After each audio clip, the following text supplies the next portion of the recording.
Good evening, ladies and gentlemen, and welcome into Wilmington Wildcats Weekly, brought to you by Breezer Construction Company. As we're live from Wilmington tonight here at Becker Field at Reed Stadium as the Wilmington Wildcats, the number one team in 3A and undefeated on the year, take on the 1-5 Reed Custer Comets. Both teams out on the field at the moment as we get set for football tonight.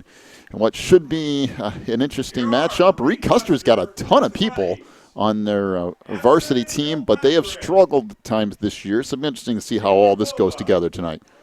Yeah, they've got a full page of people involved here, and that huddle out there looks overpopulated, but they're ready to play, and they've had a tough time so far this year. They've taken it on the chin most of the year.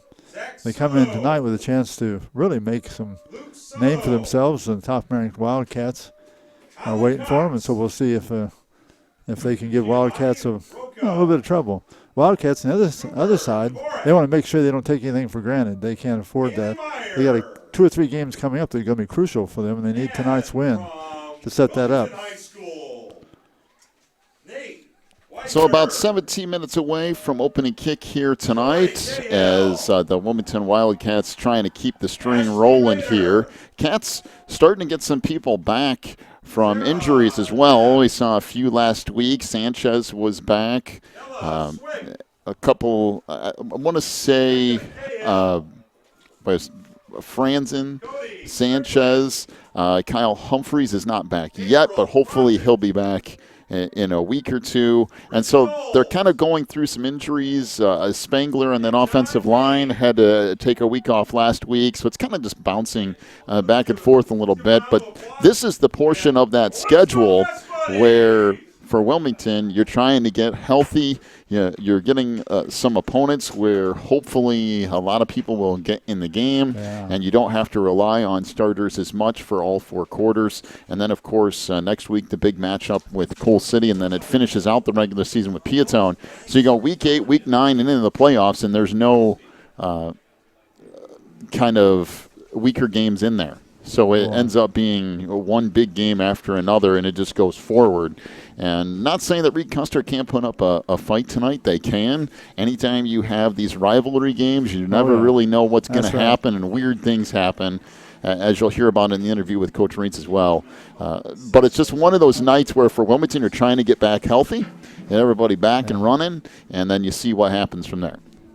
Yeah, because we're getting toward the end of the schedule. The playoffs are looming on the horizon. And Wilmington's had 4 to 5 defensive backfield guys out at a time. Right now they're starting to get those back, and like you say, they would like to have themselves in good health. And maybe they can build up a little lead and rest those starters. All right, we'll take ourselves first time out here tonight. When we come back, we'll go through some of the area matchups.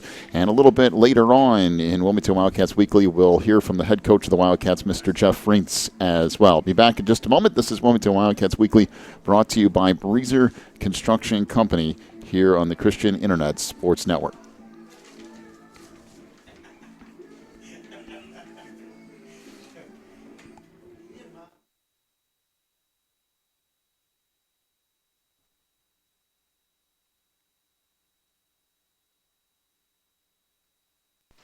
Phelan Acres Bible Church is the perfect place if you are looking for a church to call home.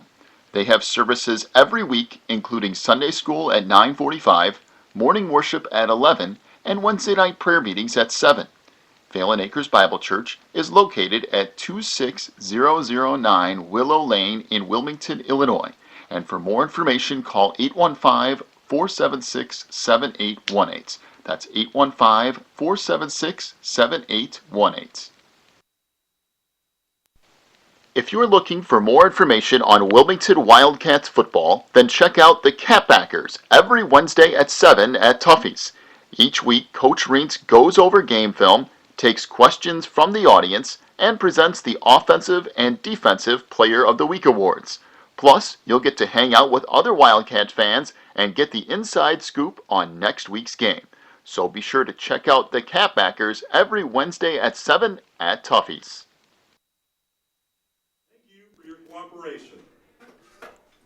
Back here as Wilmington Wildcats Weekly rolls on. from Wilmington here tonight as the Wildcats back at home to take on the Reed Custer Comets. And as we mentioned, Wilmington comes into tonight's game at 6-0 on the year. Reed Custer at 1-5. Some other area games going on here tonight. Coal City at 6-0 will be at Lyle. 4-2 on the year. That could be interesting. So that will be an interesting matchup up there at Benedictine University. Morris at 4-2 will be at 5-1 LaSalle Peru tonight. Also, Streeter at 2-4 will be at 1-5 Herscher.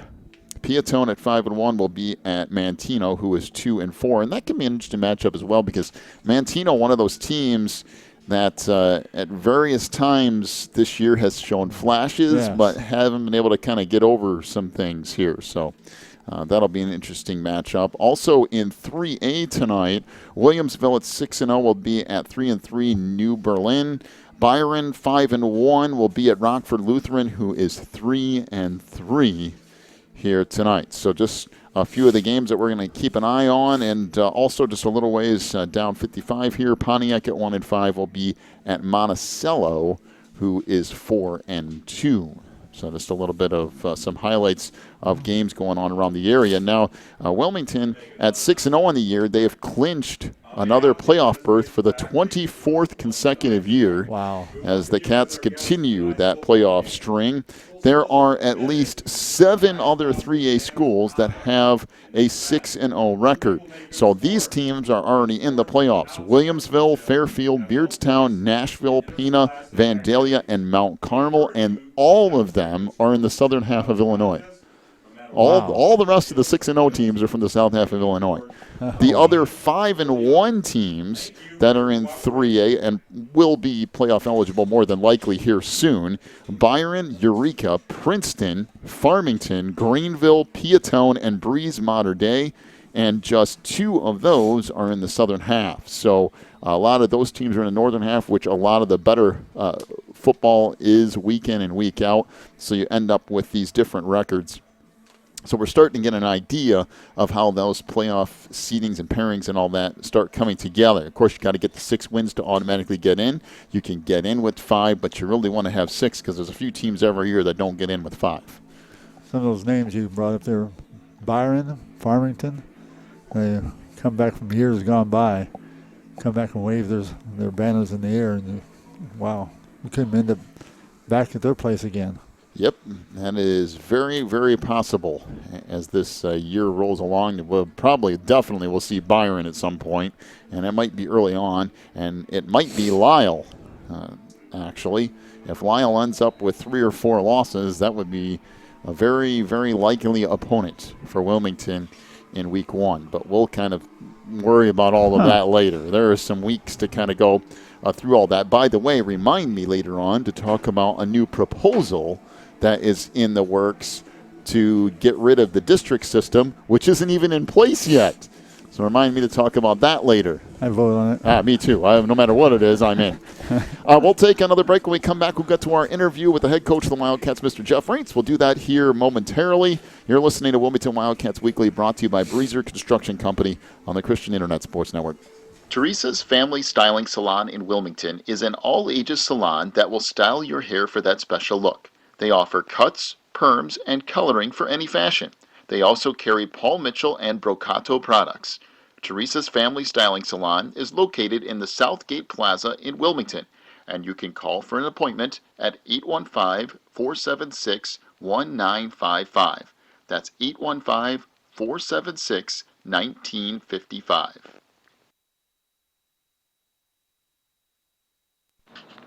Welcome back here in Wilmington Wildcats Weekly, brought to you by Breezer Construction Company. And once again this week, joined by the head coach of the Wildcats, Mr. Jeff Reitz. And Coach got back at home last week. He got a good game against Herscher and kind of got behind there early, and then a bunch of unanswered points after that. Got to see a lot of kids play. A good game, especially for homecoming, to kind of get everybody out there and playing. Boy, it really was. And, we fell behind 7-0. We had a couple missed tackles. Didn't like that, but after that, I thought our kids settled down and played well. And just like you said, it ended up, kind of topping off a great homecoming week for our school. And I thought everybody was good during the week. Had a good dance Saturday night. So, We put that behind us now. We look forward to a Hersher team or a Braywood team that is going to give us a lot offensively. But coming back off that Hersher game, I was again real happy with what we did up front. I thought defensively after that first series we settled down and played well, and overall we're real happy to officially be in the playoffs again, and so that was the goal going into that game. And we talk a lot about the running game because, let's face it, that's 90% of what's going on. But Keaton as a quarterback from his sophomore year to his senior year is such a difference. That growth, just being able to choose the right routes to throw the ball to and run when he needs to. I've been impressed over this first 5 or 6 games, his ability to kind of pick and choose what he needs to do. Yeah, no, I agree with you. I think the play he had the other night where he turned up early on a run play and then even the one he scrambled on. Anybody will tell you the toughest thing to defend is a running quarterback. You can put guys on running backs, on receivers, but you really can't put just a guy in the quarterback and say, hey, you have him all night because of it just doesn't fit well into the scheme. Keaton fits that bill of an athletic quarterback that's really you have to make sure you're accountable for. So it's another weapon that we have. I think he's really grown from his sophomore year to now. And the other thing, the other thing that I love is being the defensive coordinator. I think he's played a great DB for us all year long too. And so look at a couple other things on Friday. You got a few pieces back in a couple of spots. I saw Sanchez out there and Franzen, and then you had to kind of make a switch there on offensive line. Mm-hmm. A lot of different things going on, but everybody seemed to kind of work through a lot of that stuff. They really did, and it says a lot about our team and our depth. I think we do have a lot of good depth this year where if a kid goes down, we have somebody to come fill in and make sure that we're maintaining a high level of play. Spangler was out last week. I thought Nick Sanford and Kyle Noe came in and did a nice job at that tackle spot. Sanchez is back playing, and Willis did a tremendous job for him. And both those guys now we got 2 guys with great experience at that spot. Franzen's back at the cornerback spot, and then Humphreys comes back in 2 weeks. And so, one thing you have done is build tremendous depth. Not only that, but those kids then on special teams, it'd be amazing how good they are come special team time because they're used to being on the field. So hopefully that's something that because our kids have stepped up and played, it's going to benefit us down the road. Well, now you get Reed Custer in that weird rivalry game where it doesn't really matter, records and things, because all kinds of strange things happen. It seems like when you and Reed Custer and Coal City and everybody kind of gets together. What are you looking for from Reed Custer's offense that you're going to have to prepare for? Well, I tell you what, they really challenge you with a lot of different formations, a lot of different motions, a lot of different trick plays. It's the most trick plays we'll go against all year long. They do like to run the ball. They do have a big offensive line, so we'll have to stop the run first and put them in second and third and long situations. And then defensively, again, they have good size up front. I think we can do some things running the ball, I hope, like we always do. But we'll see. Every game's a new challenge for us. They might give us a brand new defense that we're not preparing for. So how do we adjust to that? So all those things go into it. From what it sounds like, it's going to be rainy, maybe a little bit cold. Those are going to be some tough, tough settings and conditions to be in.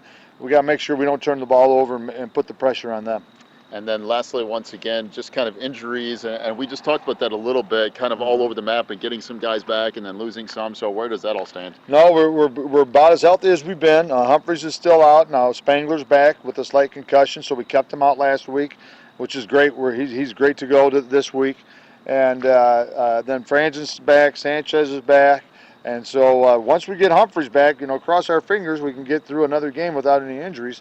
We'll be as healthy as can be. So, but you go through the ups and downs of a season with injuries. You can't control them. You just tell your kids to play hard and go from there. All right, Coach, good luck tonight. And again, we'll talk to you in a postgame. All right, sounds good, John. I'll talk to you. So Coach Jeff Franz joining us here on Wilmington Wildcats Weekly. One more break. We'll come back with opening kick here tonight, about 4 minutes away from that particular moment. You've been listening to Wilmington Wildcats Weekly, brought to you by Breezer Construction Company here on the Christian Internet Sports Network. Pro Real Estate is a family-owned business established in 1983.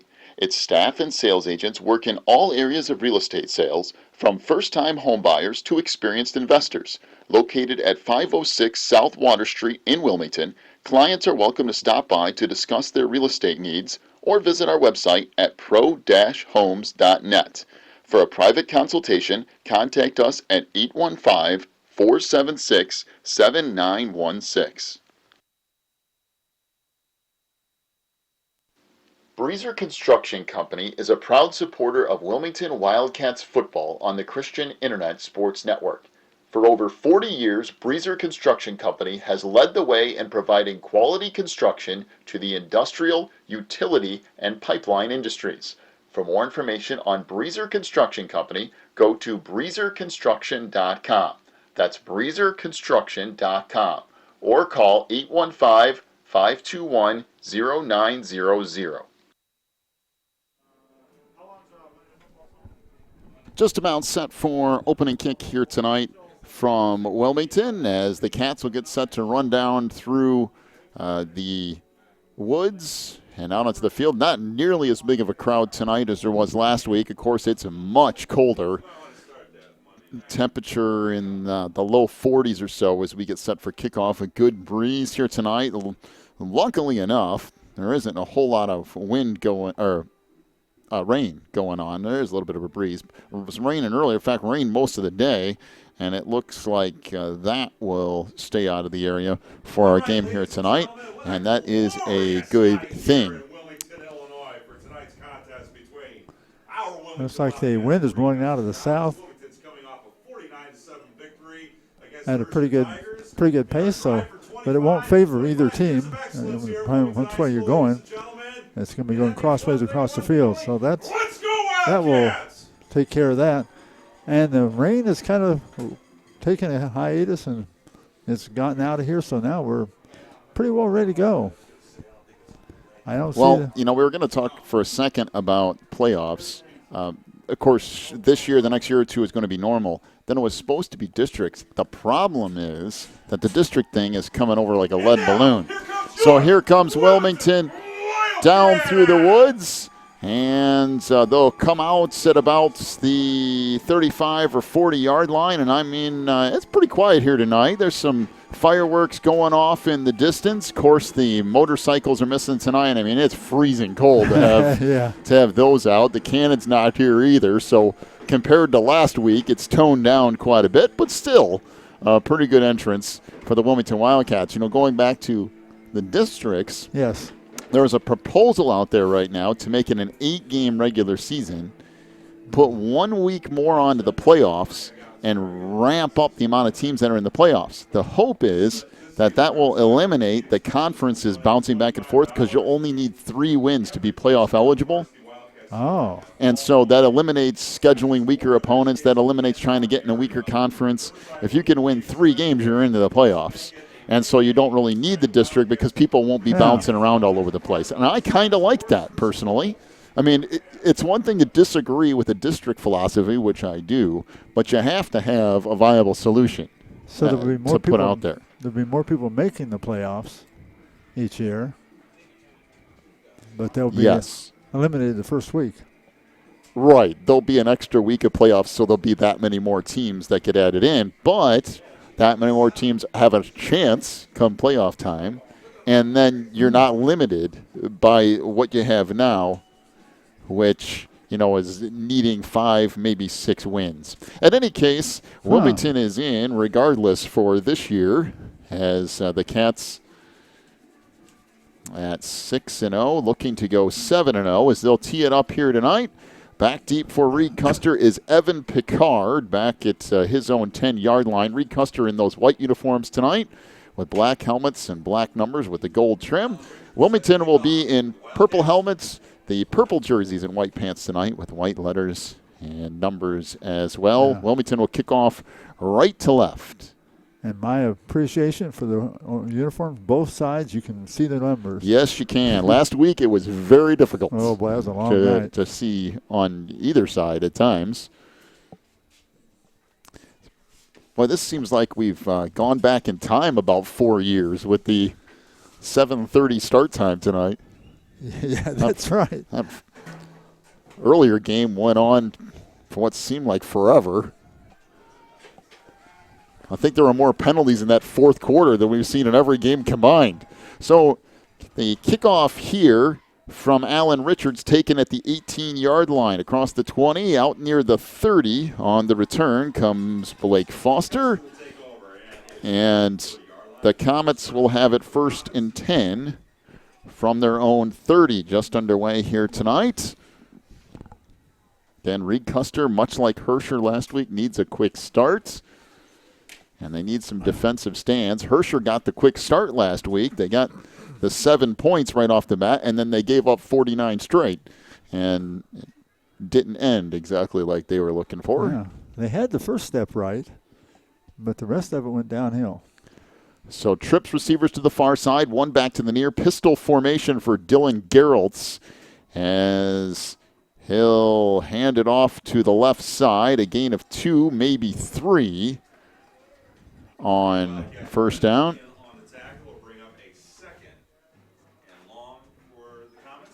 That carry by Elliot Kassem, a 6'1", 185-pound sophomore. A lot of younger players on this Reed Custer team. That seems to be the kind of mode of operation for the Comets over the last 8 to 10 years. Yeah, they have a strong group in the younger, but a little thinner in the older. So again, trips receivers to the far side, one back to the near. Geraltz will fire left side. That is caught by, I believe, Picard, and he'll get all the way out to near the 40-yard line. Give him a gain of about 6 as Picard wrapped up by Rodewald. It'll bring up 3rd down and a yard for Reed Custer. Again, 2 receivers to the far side, 2 back to the near. Pistol formation for Geraltz with Kassem behind him. Now jet sweep on the far side, and Wilmington jumps. And it goes from 3rd and a yard to a 1st down for Reed Custer off the offsides call. Well, that was definitely in favor of Reed Custer. They got the first down.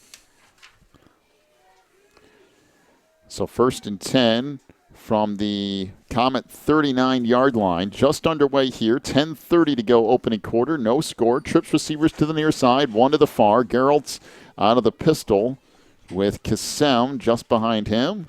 Wilmington showing 3 down linemen. Let's see what they bring here. They bring a 4th, and A.J. Myers plugged everything up in the middle and throws Elliot Kassem backwards, as Kassem will pick up about 2 yards. It'll bring up 2nd down and 8 for Reed Custer. Good job by A.J. to kind of just step up in the hole and make the play. Again, trips receivers to the near side, 1 to the far, 2nd down and 8 from the Reed Custer 46-yard line. And Geraltz out of that pistol formation with Kassem to his right. And now Geraltz drops back, fires down the far sideline. That is incomplete, and there's just nothing out there. The pass is intended for Gage Stam, but Keaton Hopwood had step-for-step coverage out there and nothing doing. It'll bring up 3rd down and 8. He had that 30, 35 yards in the air very easily. He got an arm on him. So 3rd down and 8 here for Reed Custer. 9:29 to go opening quarter.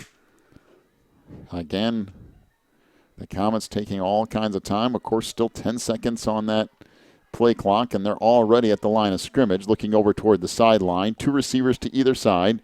Geralt's down to 1 second on the play clock, and I don't know if they got that off or not. They got credit for doing it, though. Screen pass picked up inside the Wilmington 45 all the way down to the 40. There are 2 flags down. There should have been a 3rd for a delay of game, but regardless,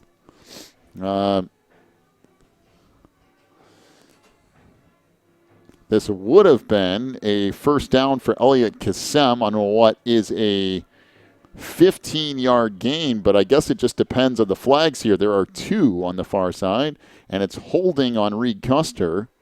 Let's see if that's the only penalty, and it is. So you can wipe out that gain. Flags were thrown right about the 46 or so of Wilmington, so it'll be all the way back to about the original line of scrimmage. So what do I do about Well, I mean, technically it's a loss of 2, I guess. I mean, it's So you can give them the credit on the complete passing pass? yards, but then the penalty yardage takes it off of the total. So it ends up you actually lost 2 yards, but the pass was completed. So I give them 15 yards for the pass?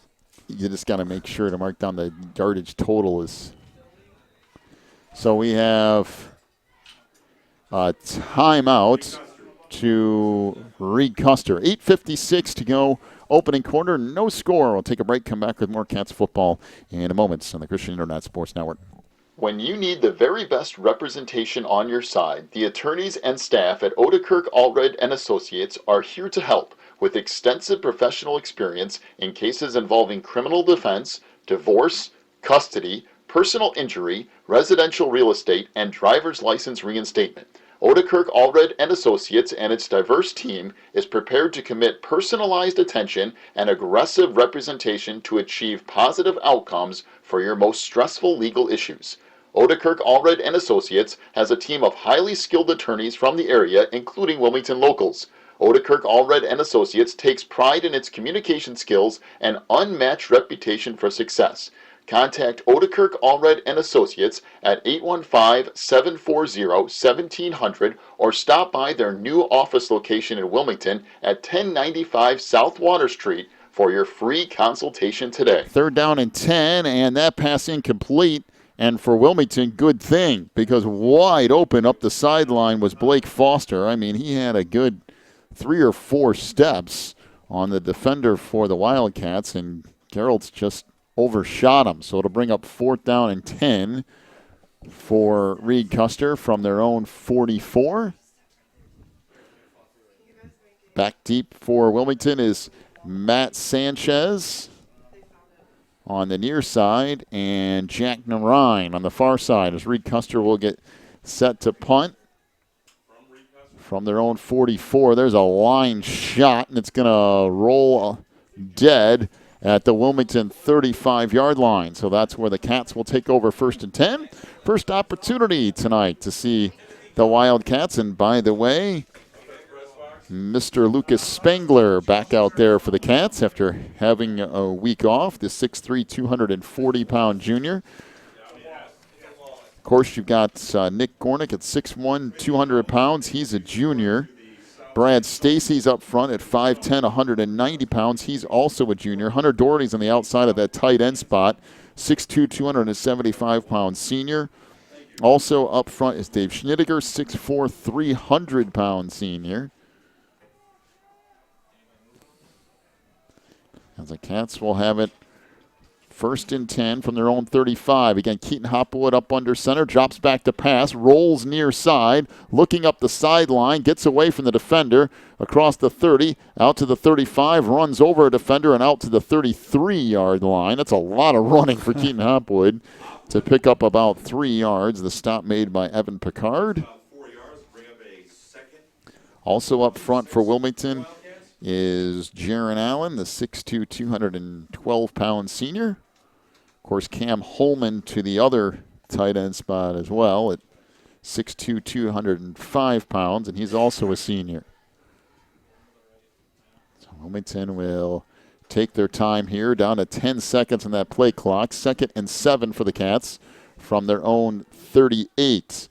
So again, Rodewald to one side, Shaw to the other. Pitch to Trey Shaw across the 35 to the 40, all the way out to the 44-yard line as he'll pick up about 6 yards. It'll bring up 3rd and a yard for Wilmington from their own 44-yard line.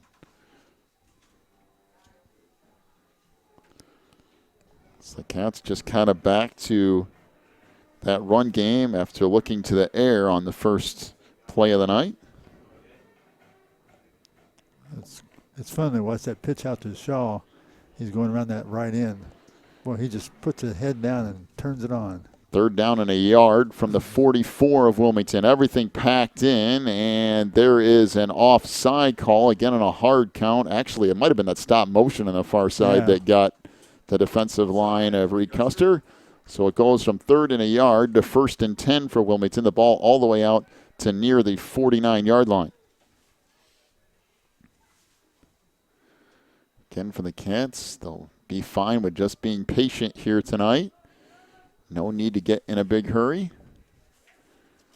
Everything packed into the double wing again. Pitch comes near side. Rodewald trying to get the corner. Gets across midfield down to the 45 to the 40 and gets run out of bounds near the 35-yard line. They'll mark him out of bounds at the 37. That's a gain of 14 and a Wilmington first down.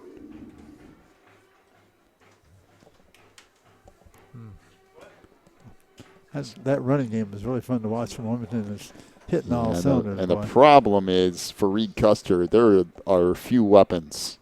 It's not just one. There are 2 or 3 of them out there at the moment. Everything packed in again. Everybody up on the line for Wilmington. And Hopwood drops back to pass, fires deep down the far sideline, and just overshot Jake Rodewald. Now, there is a flag down at the line of scrimmage.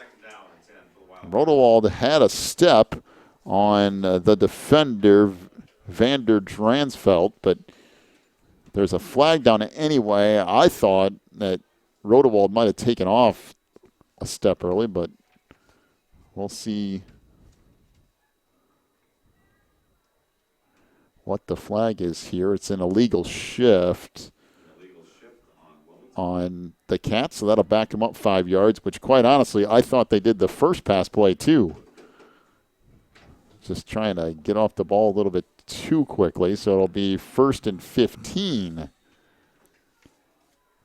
for the Cats. I think it is, that play's going to be there later too.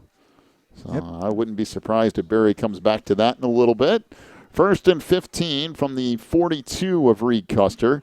Pitch comes over to Rodewald inside the 40. Gets all the way down near the 37 before he's upended. So a gain of 5. Tackle made by Josh New. The 5'8", 150-pound senior. 2nd and 10 now for Wilmington from the 38 of Reed Custer.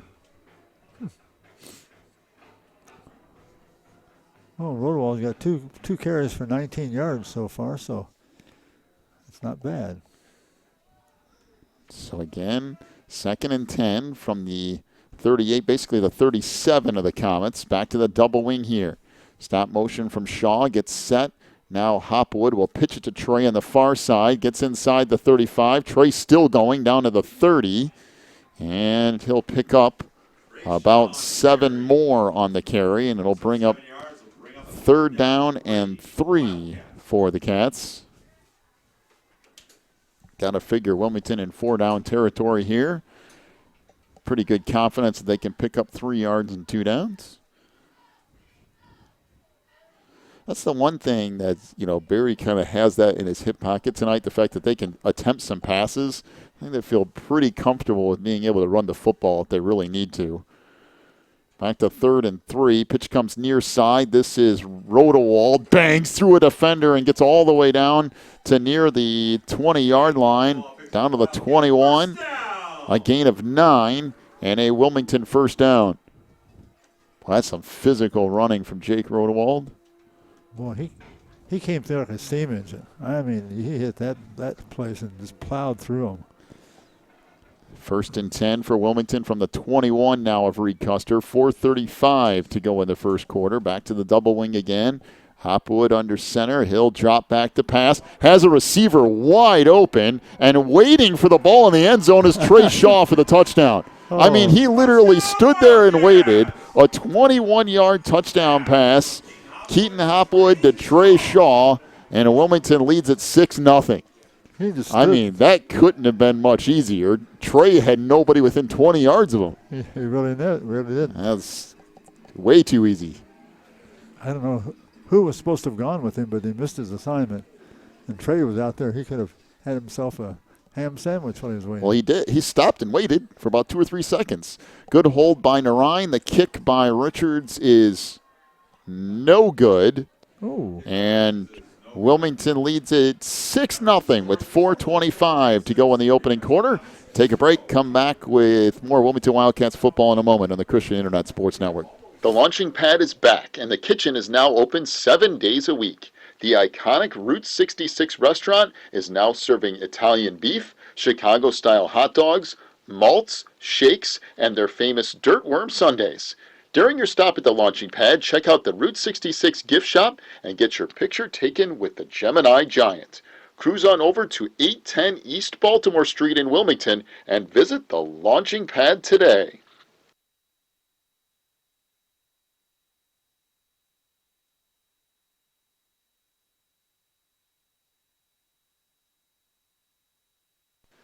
Warren's Collision Center is now at 860 Easy Street in Braidwood.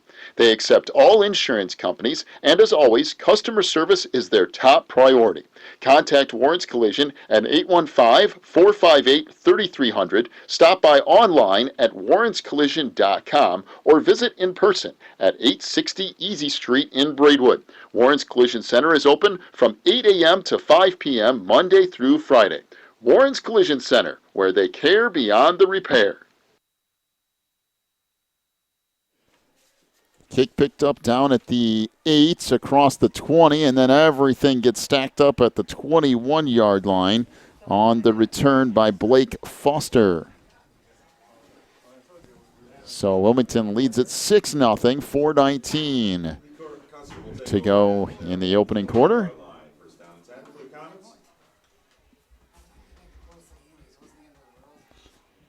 So 2 receivers to the far side, 2 back to the near. Again, out of that pistol formation will be Dylan Geraltz with Elliot Kassem behind him.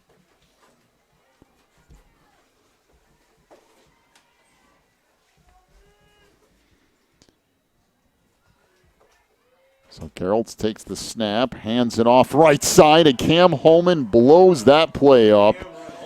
Kassem got the handoff and lost a yard. Cam Holman is back there almost before the running back got the football. And that will bring up second down and a long 11, close to 12. Again, trips receivers to the far side, 1 back over here to the near. Now 2 receivers to the near side as Geraltz will be out of the gun. I tell you, you talking about blowing the play up.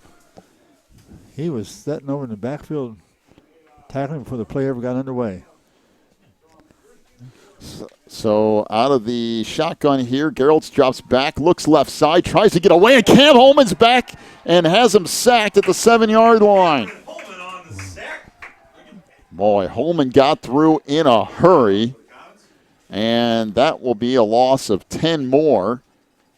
And all of a sudden, it's 3rd and a mile for Reed Custer. 3rd down and 23.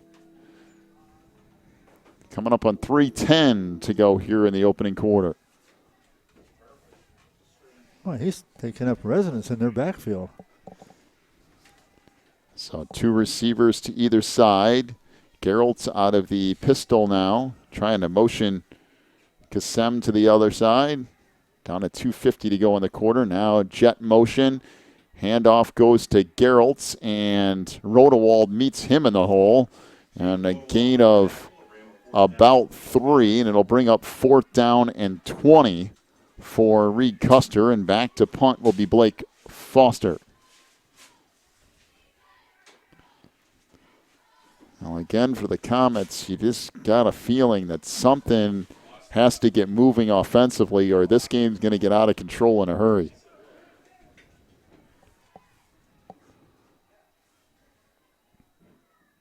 So Foster takes the snap and gets off a decent kick this time.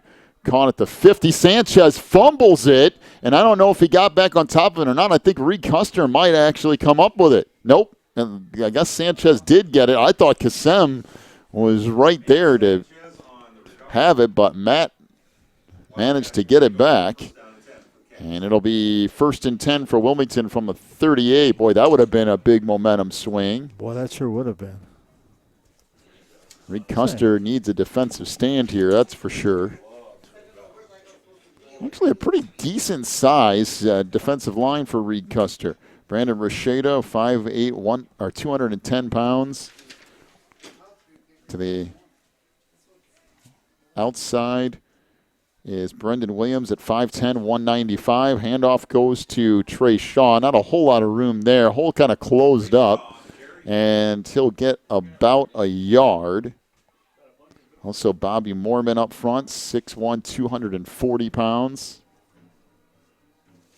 And Connor Hart on that defensive line, too, 5'10", 205. I mean, so across the front, you're talking averaging 6 foot and better than 200 pounds everywhere that you look. So this is not a small defensive line necessarily. Not huge. Now, we faced bigger ones, but they're good and solid. 2nd down and 9 for Wilmington. 1:20 to go in the quarter. This is Trey Shaw off the pitch to the right side. Drags a defender with him inside the 40 or 35 down to the 32. Gain of 5 more. It'll bring up 3rd down and about 4. 1 minute to go in the quarter, and of course Wilmington will get one more play, maybe 2 out of this first quarter. Back to the double wing again with Shaw and Rodewald. Pitch comes near side. This is Rodewald ahead inside the 30 to near the 29. Does not have a first down, but it will be close enough for Wilmington to probably go for it here on 4th. It's 4th down and a yard, maybe 2. I guess you can call it 4th and 2. And the Cats will have to run one more play before the end of the quarter. 23 seconds on that play clock, 25 on the game clock. So this is a big moment here for this Reed Custer defense, and they can come up with a stop. Double wing packed in here. Hopwood up under center, and he'll drop back to pass. Fires near side. That is caught by Hunter Doherty inside the 20, all the way down to the 15-yard line. And Doherty will pick up 16 yards and a Wilmington first down. Boy, he did that last year as well against Reed Custer. Of course, Hunter, a transfer out of Reed Custer to Wilmington a few years ago. Oh, how many yards? As Doherty gets 16 yards and a Wilmington first down, and that'll bring us to the end of the first quarter. Wilmington leads at 6-0 over the Comets. Take a break. Come back with more Cats football in a moment on the Christian Internet Sports Network. Quigley Technology Services is your local source for computer help. They have built numerous websites, including ours, here at the Christian Internet Sports Network. Quigley Technology Services also specializes in virus removal, so your computer will get back to full speed now. And you can trust them for first-class computer repair, including free local pickup and delivery, plus on-site service, including after hours. Contact Quigley Technology Services at 815-293-7844 or stop by at quigtech.com. That's Q-U-I-G tech.com. Phelan Acres Bible Church is the perfect place if you are looking for a church to call home. They have services every week, including Sunday school at 9:45, morning worship at 11, and Wednesday night prayer meetings at 7. Phelan Acres Bible Church is located at 26009 Willow Lane in Wilmington, Illinois. And for more information, call 815-476-7818. That's 815-476-7818. 6-0 is the lead for Wilmington here over Reed Custer as we get set to start back up in quarter number 2. Wilmington will have it 1st and 10. The ball just inside the Reed Custer 15, call it the 14-yard line. And again, back to the double wing. Hopwood up under center. Shaw and Rodewald are the wing backs with A.J. Myers in there once again at fullback. And we got 2 guys moving at the same time. a sideline warning against, is that right? Did I see that right? A sideline warning against Wilmington on a play that's clear across the field that they haven't even run yet? And they were all just standing there. Nobody moved.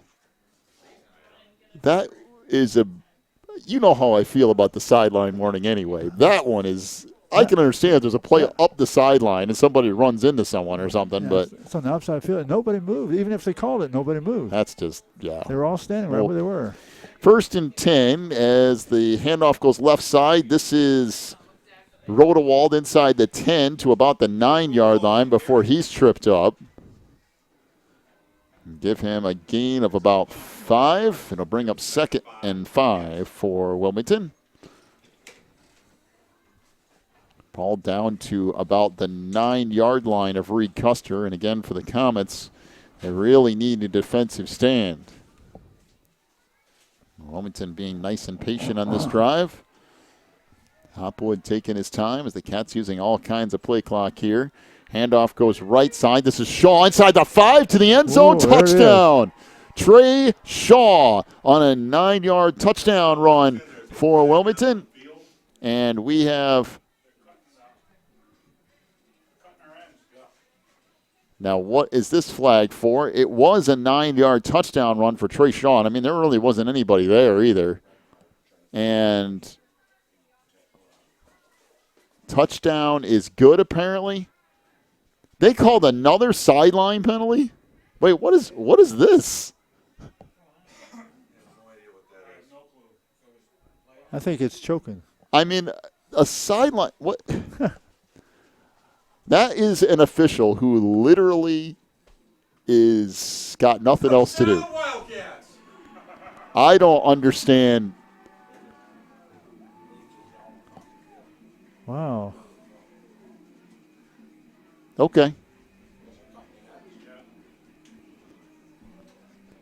So it will be a little bit longer extra point here. And now we have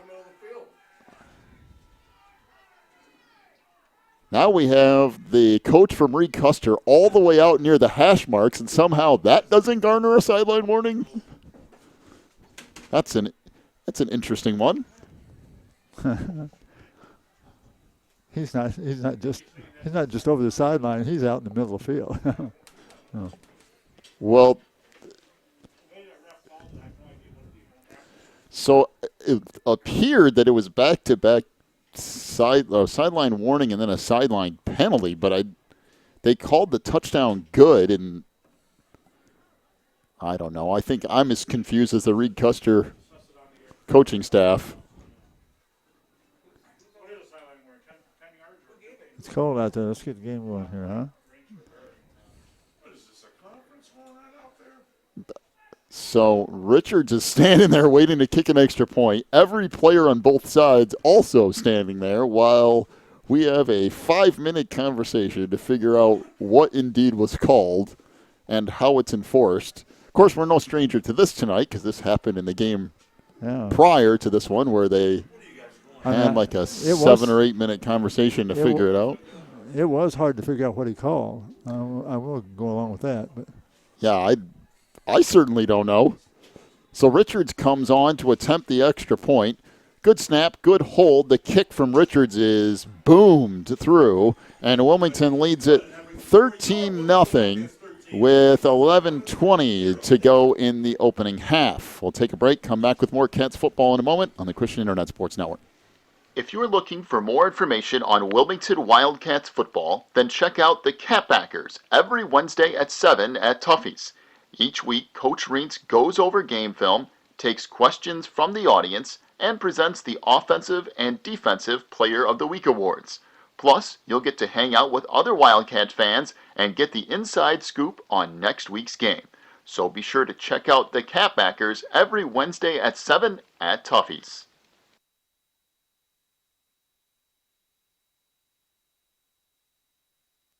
Teresa's Family Styling Salon in Wilmington is an all-ages salon that will style your hair for that special look.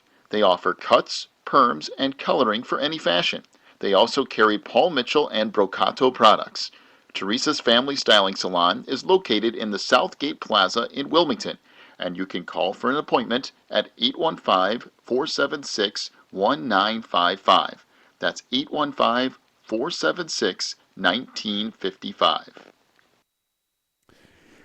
13-0 the lead for Wilmington here over Reed Custer with 11:20 to go in our opening half. Coach Rain's still out there having a conversation with the officiating crew about some cut blocking going on for Reed Custer's defensive line. So we'll see how that is approached by this officiating crew as we go on. Richards with a shorter kick this time, taken out at the 20-yard line. And this returned out across the 40 to near the 43. He almost got all the way through. That's Blake Foster on the return. And the Comets will have it there 1st and 10. I've seen a couple of calls this year that I have not understood. That one, that was I am really the signals confused were as to what that was. unusual. Last week we had somebody look like he was trying to land a helicopter at the 40-yard line. And I never did know what he was signaling. 1st and 10 for Reed Custer from their own 43. Again, 2 receivers to the far side, 2 back to the near. Out of the pistol is Dylan Geralt with Kassem behind him. Now to his right.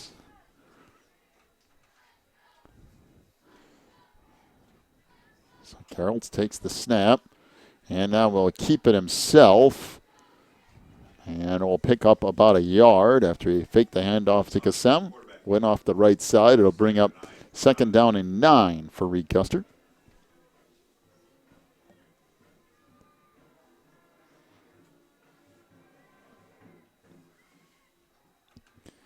So again, 2 receivers to either side. It's 2nd down and 9 for the Comets from their own 44-yard line. And again, Reed Custer not in a particularly big hurry either.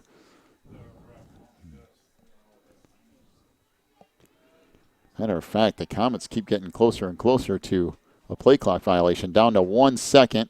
And now we have a timeout to the Comets as Reed Custer just keeps going through timeouts. Matter of fact, that's their 2nd of the half. 10:27 to go in the first half. 13-0 the lead for Wilmington. Take a break. Come back with more Cats football in a moment on the Christian Internet Sports Network. Pro Real Estate is a family-owned business established in 1983. Its staff and sales agents work in all areas of real estate sales, from first-time homebuyers to experienced investors. Located at 506 South Water Street in Wilmington, clients are welcome to stop by to discuss their real estate needs or visit our website at pro-homes.net. For a private consultation, contact us at 815-476-7916.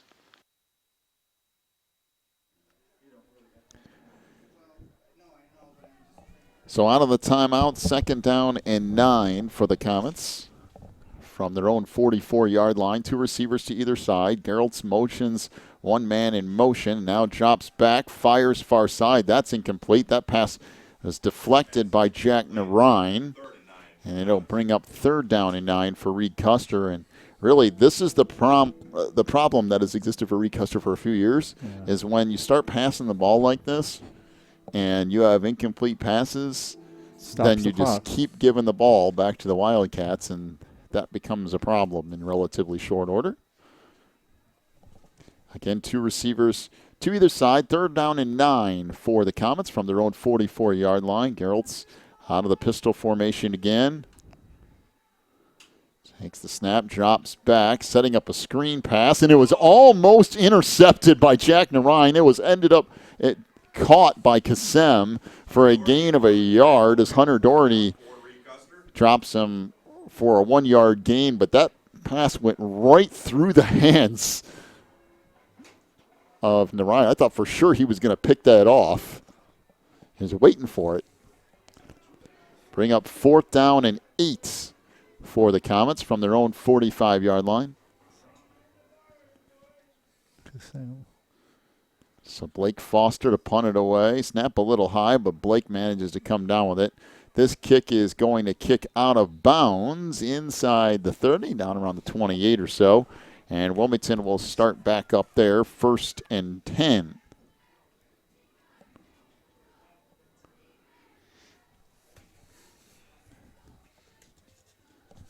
Interesting to see what Wilmington does offensively here.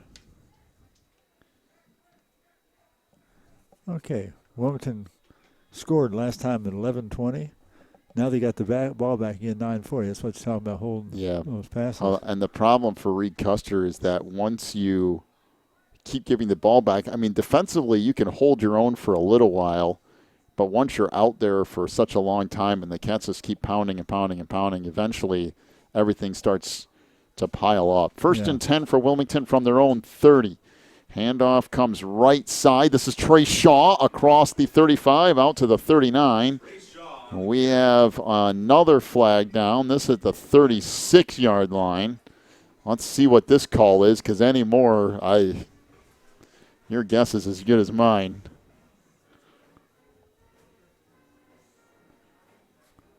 Looks like they're asking the Reed Custer sideline. Nope, it's a face mask on the Comets. So it's a run of 9 for Trey Shaw. And the little 5-yard variety face mask will move it out to the 44-yard line. And Wilmington will have it there first and 10. 9:30 to go here in the opening half. And Wilmington leading at 13-0.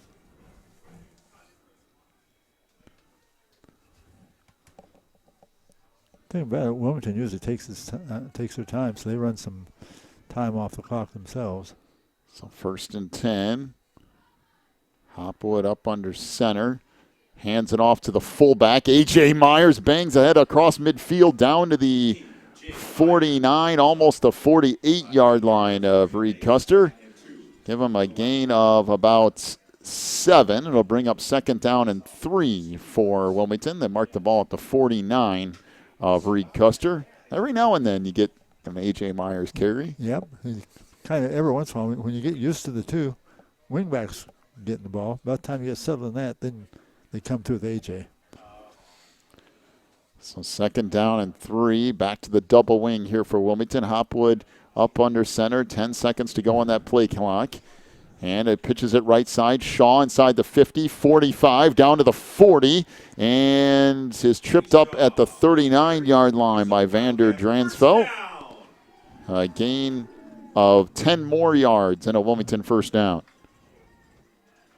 Again, Wilmington not in a huge rush, just kind of taking their time and chewing up some yardage. Couple of players check in for Wilmington. That's Matt Sanchez and Dan Sanders into the lineup, replacing Myers and Hunter Doherty. So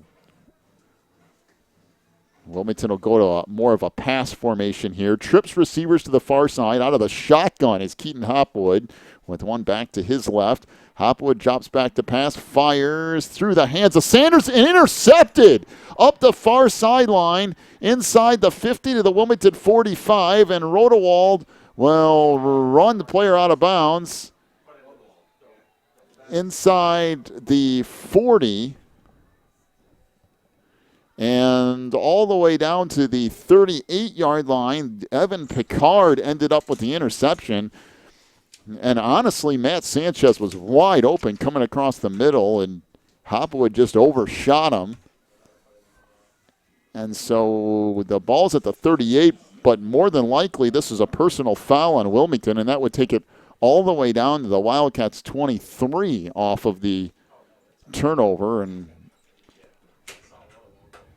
as it is on the Wildcats on that tackle late out of bounds.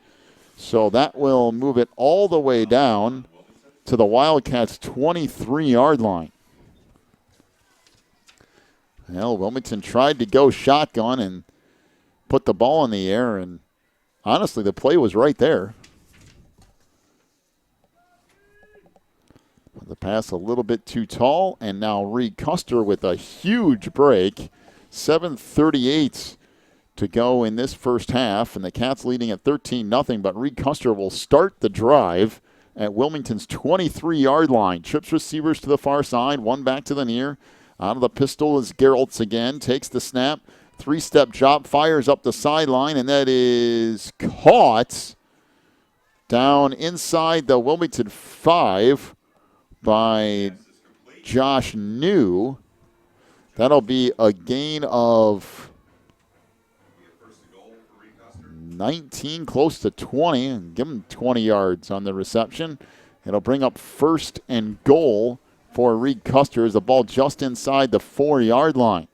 Boy, again, that could be a huge momentum turner in this game because Wilmington had this completely in hand. So out of the shotgun this time is Gerald's tried to hand it off right side, and Kassem is wrapped up deep in the backfield. That is Matt Sanchez on the stop, and a big loss for Reed Custer. In fact, it comes all the way back out to near the 10-yard line. A loss of close to 6 on 1st and goal. It'll bring up 2nd and goal now from the 10-yard line. Wow, that was a great defensive move. So again, 2 receivers to the far side, 1 back to the near. Gerald's out of the pistol. Here comes the jet sweep, and that's going to go nowhere. Evan Picard is swallowed up. Cam Holman in there. Matt Sanchez in there as well. And Reed Custer had it 1st and goal from the 4 and ran 2 plays, and now it's 3rd and goal from the 14. The Comets have just gone backwards.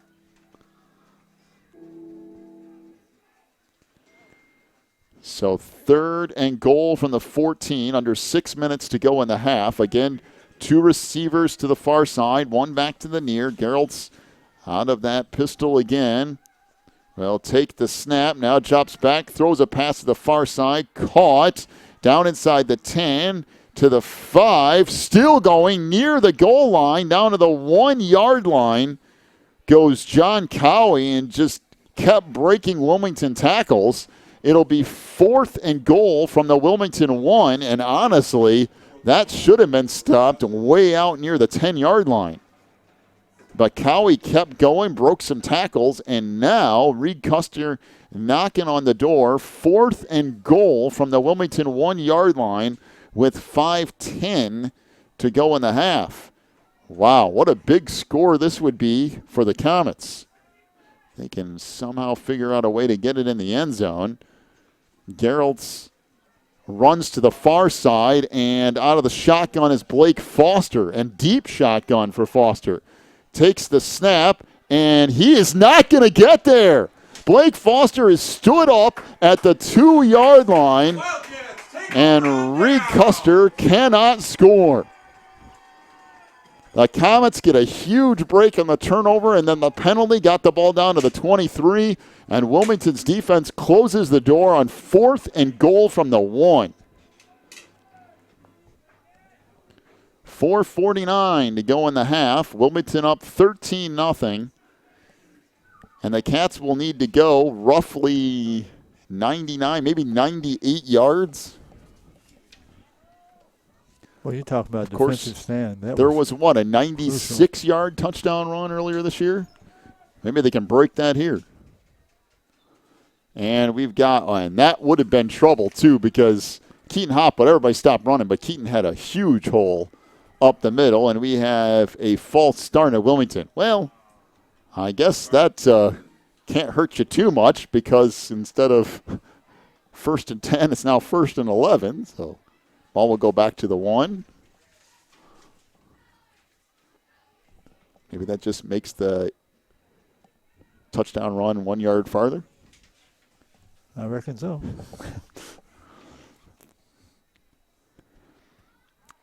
So 1st and 10 from Wilmington, or 1st and 11, for Wilmington from their own 1 with 4:45 to go in the first half. Hopwood under center, pitches it off the left side, big hole, and this might be it! Up the sideline, Jake Rodewald to the 40, to midfield. Jake Rodewald is going to go 99 yards for the Wilmington touchdown.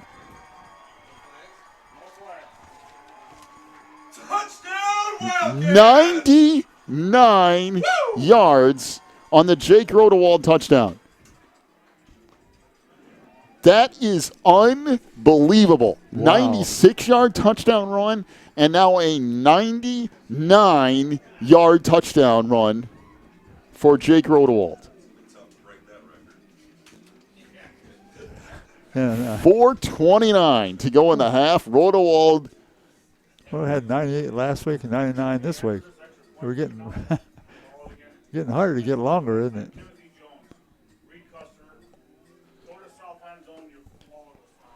So Richards on to attempt the extra point, and you want to talk about momentum swing. Wow. My goodness. Good snap, good hold. Oh. Wow. That was like a knuckleball off the foot of Richards. A line drive, and it'll stay 19-0. The lead for Wilmington. 4:29 to go in the half. We're back with more Cats football in a moment on the Christian Internet Sports Network. Breezer Construction Company is a proud supporter of Wilmington Wildcats football on the Christian Internet Sports Network. For over 40 years, Breezer Construction Company has led the way in providing quality construction to the industrial, utility, and pipeline industries.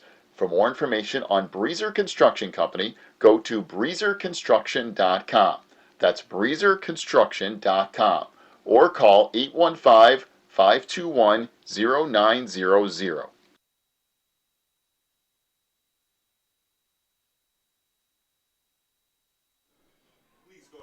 Wow, what a run by Jake Rodewald. A 99-yard touchdown run.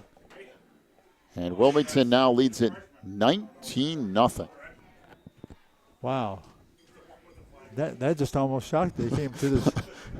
There you No, were. we said there was a 96-yarder. Was it 96? Yeah, 96 a couple of yards. weeks ago, and now a 99-yarder.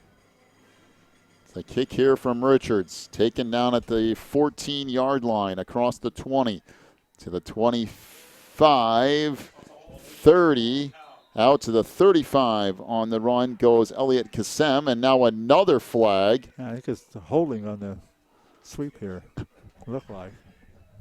So it'll be a 15-yard tack-on penalty.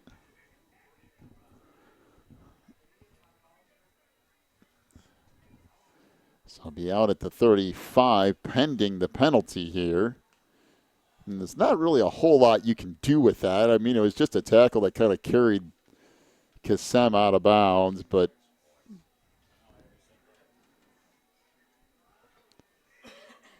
the best part about that was asking Reed Custer if they wanted the penalty. Why would you refuse that penalty? They didn't even call the holding at all. Yeah, well, Right here in front of us. Reed Custer's gotten the benefit of a couple of late hit calls. The one in the last drive for sure was. This one is borderline at best. So, trips receivers to the far side, one back to the near. Gerald's out of the pistol formation with Elliott Kassem next to him in the backfield. 1st and 10 from midfield. Again, pretty good field position for Reed Custer. Pass to the far side, caught by Picard, trying to get the corner. Does, inside the Wilmington 45, down near the 43. Run out of bounds over there by Jack Narine, and it'll bring up 2nd down and 3 for Reed Custer. Comets trying to get a score here before the half.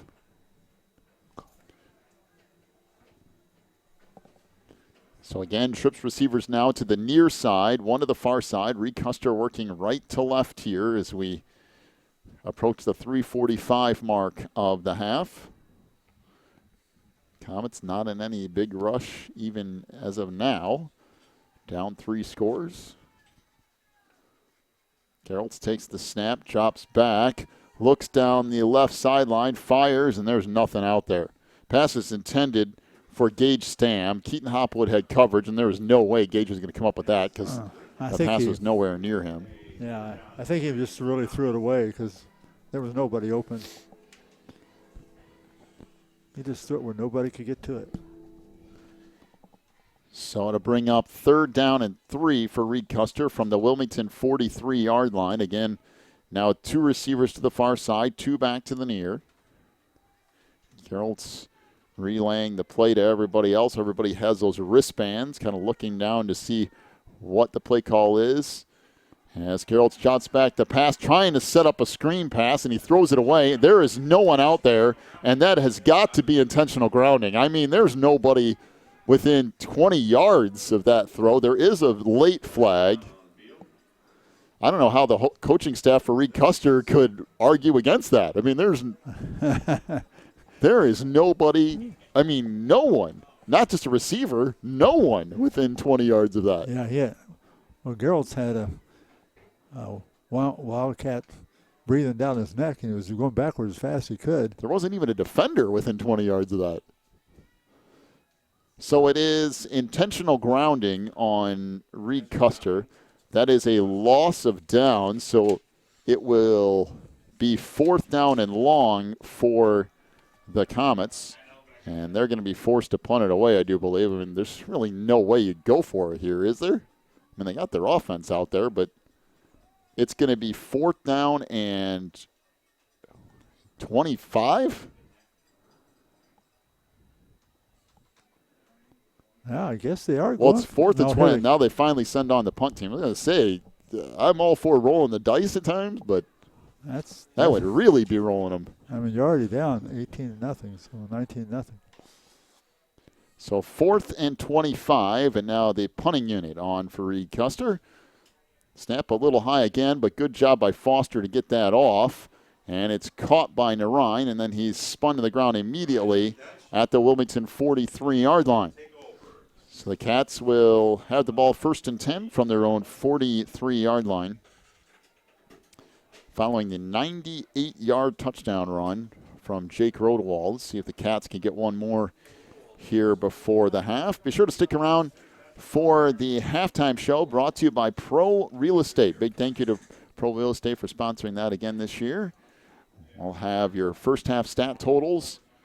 We'll also get you set for the second half and have a full check of the IHSA football scoreboard, brought to you by Odekirk, Allred, and Associates.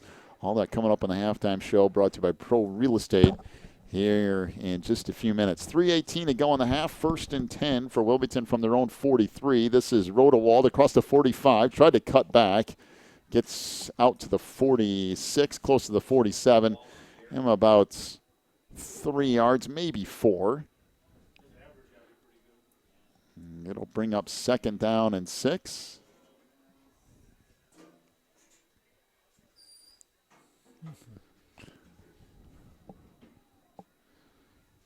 So again, the Cats not necessarily in hurry up quite yet.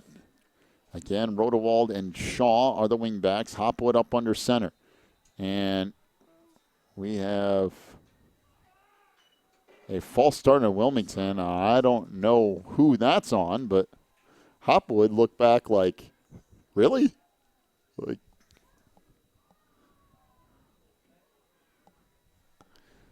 the interesting thing is the official that's throwing the false start flag. Well, I don't know. 2nd down 11. From their own 42-yard line, 43-yard line. Down to 3 seconds in the play clock. Wilmington just now getting up there, and Hopwood drops back to pass, looks down the middle of the field, fires deep down the field, has Shaw caught at the 15, all the way down to the 10-yard line. First down, Wildcats. A gain of 47 or so on the pass play to Trey Shaw. Boy, that was a beautiful throw, too. I mean, that was thrown about 50 yards in the air as Keaton Hopwood hits Trey Shaw. The clock will run, and now Wilmington will burn some of that clock. 1st and goal from the Reed Custer 9-yard line. Now, Trey had to wait up on that ball to catch up with him. So he had to slow down. That gave the defense a chance to tackle him, so he didn't get a touchdown out of it. But what a fantastic pass. I mean, he threw that, like you said, 50 yards in the air. So that will be a timeout to Wilmington. 1:41 to go in the half. Cats lead at 19-0. Back with more in a moment on the Christian Internet Sports Network. When you need the very best representation on your side, the attorneys and staff at Odekirk, Allred, and Associates are here to help with extensive professional experience in cases involving criminal defense, divorce, custody, personal injury, residential real estate, and driver's license reinstatement. Odekirk Allred and Associates and its diverse team is prepared to commit personalized attention and aggressive representation to achieve positive outcomes for your most stressful legal issues. Odekirk Allred and Associates has a team of highly skilled attorneys from the area, including Wilmington locals. Odekirk Allred and Associates takes pride in its communication skills and unmatched reputation for success. Contact Odekirk Allred and Associates at 815-740-1700 or stop by their new office location in Wilmington at 1095 South Water Street for your free consultation today. Church of Wilmington. First and goal from the 9, and the handoff goes to the fullback, A.J. Myers. Picks up maybe 3, close to 4. The interesting thing about that is the run of the fake double handoff. Kind of carried out the double fake, and Myers ended up with the football to bring up second and goal from the 6 after the gain of 3. Now we're down to 114, and it's counting. So everybody packed in again. Hopwood taking his time here, down to 1 minute to go in the half. Pitch goes left side, Rodewald trying to get the corner. There's a couple of blockers out in front of him, and that's a really nice tackle. Coming up to make the stop was Josh New, who dropped him after maybe a gain of a yard and a timeout to Wilmington. Boy, that was an excellent tackle. You don't get Rodewald that easy. Bring up third and goal from the 5 after this timeout. Again, sure to stick around for the halftime show brought to you by Pro Real Estate. First half stats. We'll also check the IHSA football scoreboard brought to you by Odekirk Allred and Associates. Do all that and more on the halftime show coming up here in just a minute or two.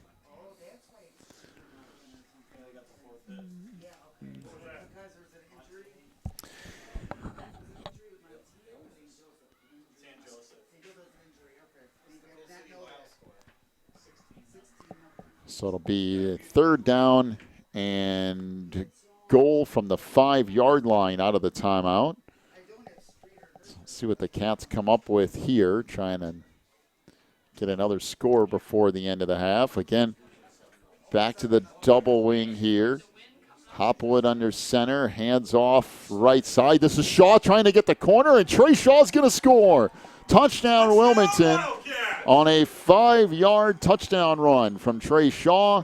And the Cats now lead it 25-0 with 43 seconds to go in the half, pending the extra points from Alan Richards.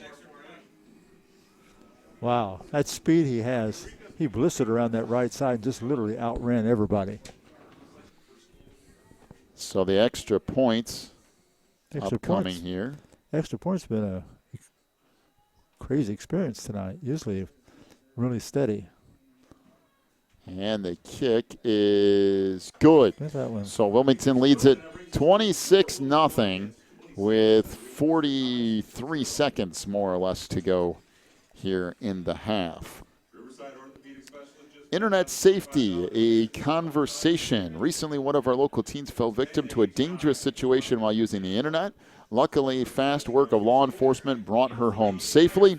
Please join us for a discussion of that case and other recent events in the Will County area.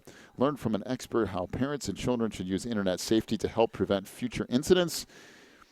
This conversation will take place Thursday, October 17th at 6:30 at Wilmington Middle School, and also Wednesday, October 23rd at 5:30 at First Christian Church of Wilmington.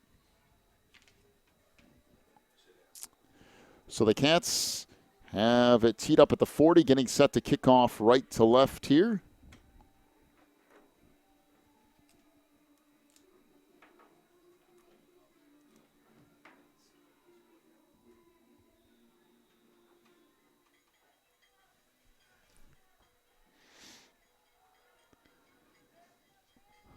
So again, about 43 seconds or so to go here in this first half. Kick taken down at the 20-yard line, across the 25 to the 30, 35 to the 40, up the sideline all the way out near midfield goes the return.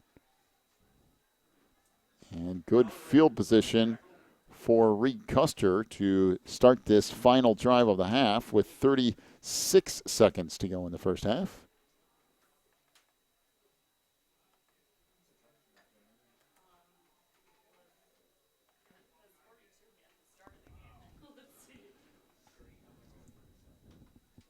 So Reed Custer with 1st and 10 from their own 49. 2 receivers to the near side and 2 to the far side.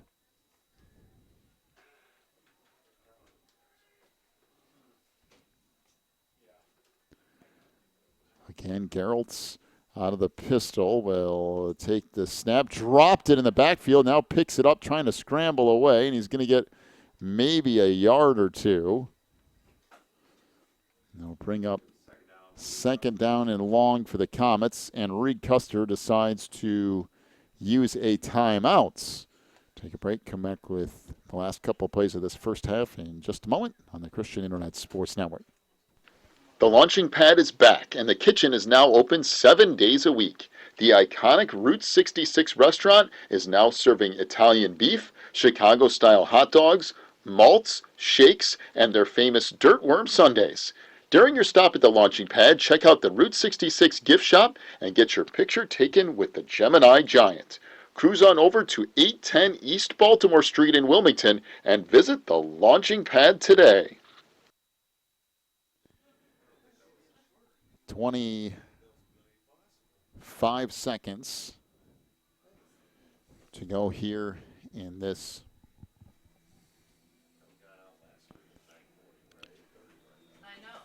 first half. Is now Gerald's back out there again. He'll take the snap, drops back, fires right side, caught, and this will go for maybe a loss of a couple on the play. Matt Sanchez on the tackle. The pass was actually completed to Blake Foster.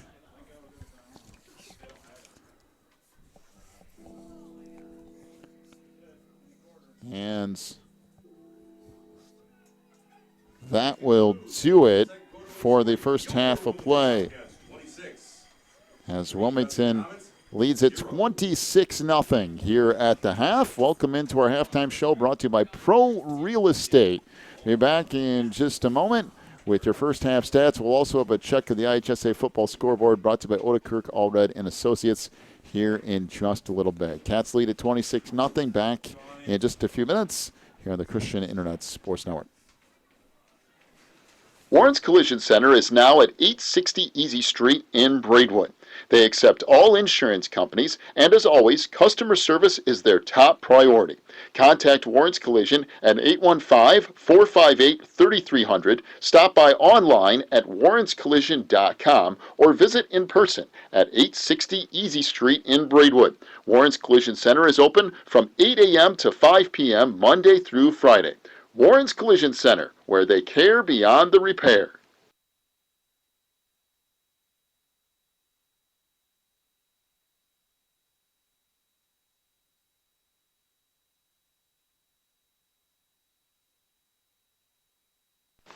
Quigley Technology Services is your local source for computer help. They have built numerous websites, including ours here at the Christian Internet Sports Network. Quigley Technology Services also specializes in virus removal, so your computer will get back to full speed now. And you can trust them for first-class computer repair, including free local pickup and delivery, plus on-site service, including after hours. Contact Quigley Technology Services at 815-293-7844 or stop by at quigtech.com. That's QUIGtech.com. Phelan Acres Bible Church is the perfect place if you are looking for a church to call home. They have services every week, including Sunday school at 9:45, morning worship at 11, and Wednesday night prayer meetings at 7. Phelan Acres Bible Church is located at 26009 Willow Lane in Wilmington, Illinois. And for more information, call 815-476-7818. That's 815-476-7818.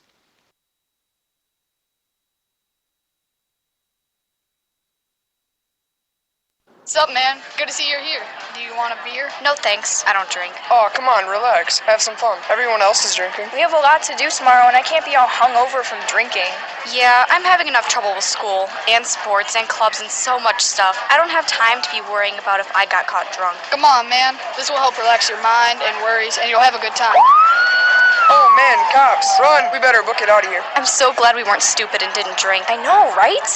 The Wilmington Coalition for a Healthy Community is committed and proud to bring programs and resources to help area residents. Our mission is to build a safe, productive, and substance-free community through these programs. The issues and problems that come with alcohol and drug abuse are very real, and the effects can be devastating. If you or anyone you know is in need of help, please call 815-476-1660. Help is only a phone call away. This ad is brought to you by the Wilmington Coalition for a Healthy Community in partnership with Sebring Goodman Teen Institute, ONDCP, and Samson.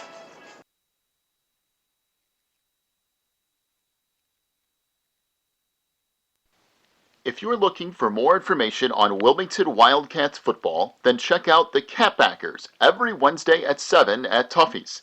Each week, Coach Reentz goes over game film, takes questions from the audience, and presents the Offensive and Defensive Player of the Week awards. Plus, you'll get to hang out with other Wildcat fans and get the inside scoop on next week's game. So be sure to check out the Catbackers every Wednesday at 7 at Tuffy's. Welcome into the halftime show here, brought to you by Pro Real Estate at pro-homes.net and at 815-476-7916. Wilmington leads at 26-0 here at the half over Reed Custer. First and foremost, let's get to your totals here offensively for that first half. For Reed Custer rushing the football, Blake Foster, one rushing attempt for -1 yard. Dylan Geraltz ran the ball 4 times for -7 yards. Elliot Kassem, 4 rushing attempts for -3 yards. Evan Picard, 1 rushing attempt for -4 yards. On the first half, Reed Custer, 10 rushing attempts, -15 yards. Through the air, Dylan Geraltz was 7 of 12 for 45 yards. Blake Foster, 1 reception for -2 yards. Elliot Kassem, 1 catch for 1 yard. Actually, I think he caught 2, but it ended up being for 1 yard. Evan Picard, 2 receptions for 13 yards. Josh New, 1 reception for 20 yards. And John Cowie, 1 reception for 13 yards. If you add it all up, Reed Custer has 30 yards of offense in the first half. For Wilmington, rushing the football, Keaton Hopwood, 1 rushing attempt for 4 yards. Jacob Rodewald, 8 carries, 141 yards, and a touchdown. Of course, that includes the 99-yard touchdown run. Trey Shaw, 8 carries for 52 yards and 2 touchdowns. A.J. Myers, 2 carries for 10 yards. Wilmington on the ground, 19 rushing attempts, 207 yards, and 3 touchdowns. For the Cats through the air, Keaton Hopwood is 3 of 5 for a touchdown and an interception. Trey Shaw, 2 receptions, for 58 yards. One of those, of course, for a touchdown. Hunter Doherty, 1 reception for 16 yards. Add it all up in Wilmington, 281 yards of offense. So the Wildcats outgaining Reed Custer in the first half, 281-30. And that's about the story of this game, at least thus far. Wilmington leads at 26-0 over Reed Custer. The Comets have had a couple of flashes here and there, but have struggled to move the ball offensively, and they've given up a couple of big plays on defense as well. And the Cats now lead at 26-0.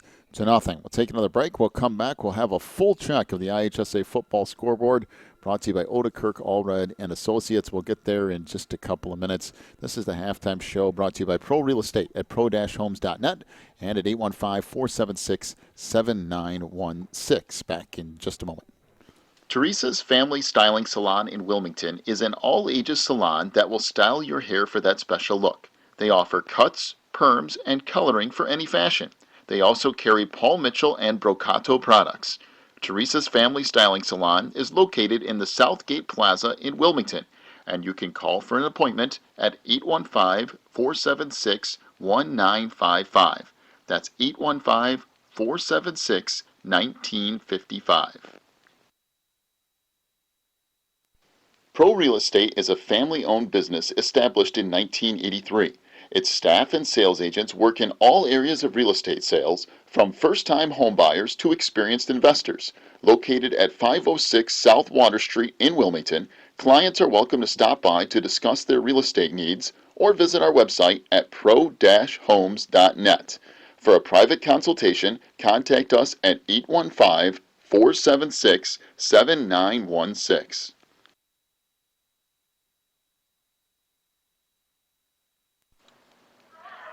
Hey, Billy, where do you think you're going with that beer? What's the big deal? He is at home. Nice, Bob. Real nice. Look, they're practically grown. They're juniors and seniors now, and they're here for the day. They're not going anywhere. Yeah, that may be true for yours, but you can't let the others drink. In Illinois, the social host law holds adults accountable for underage drinking. If a minor who was drinking at your house injures or kills someone, you are guilty of a Class 4 felony. You get fined. You go to jail. So, being the host, aka the adult, letting high schoolers drink is illegal. Be their guide, don't provide. If you or someone you know abuses alcohol or drugs, please call 815-476-1660. Help is only a phone call away. This ad is brought to you by the Wilmington Coalition for a Healthy Community in partnership with ONDCP and SAMHSA.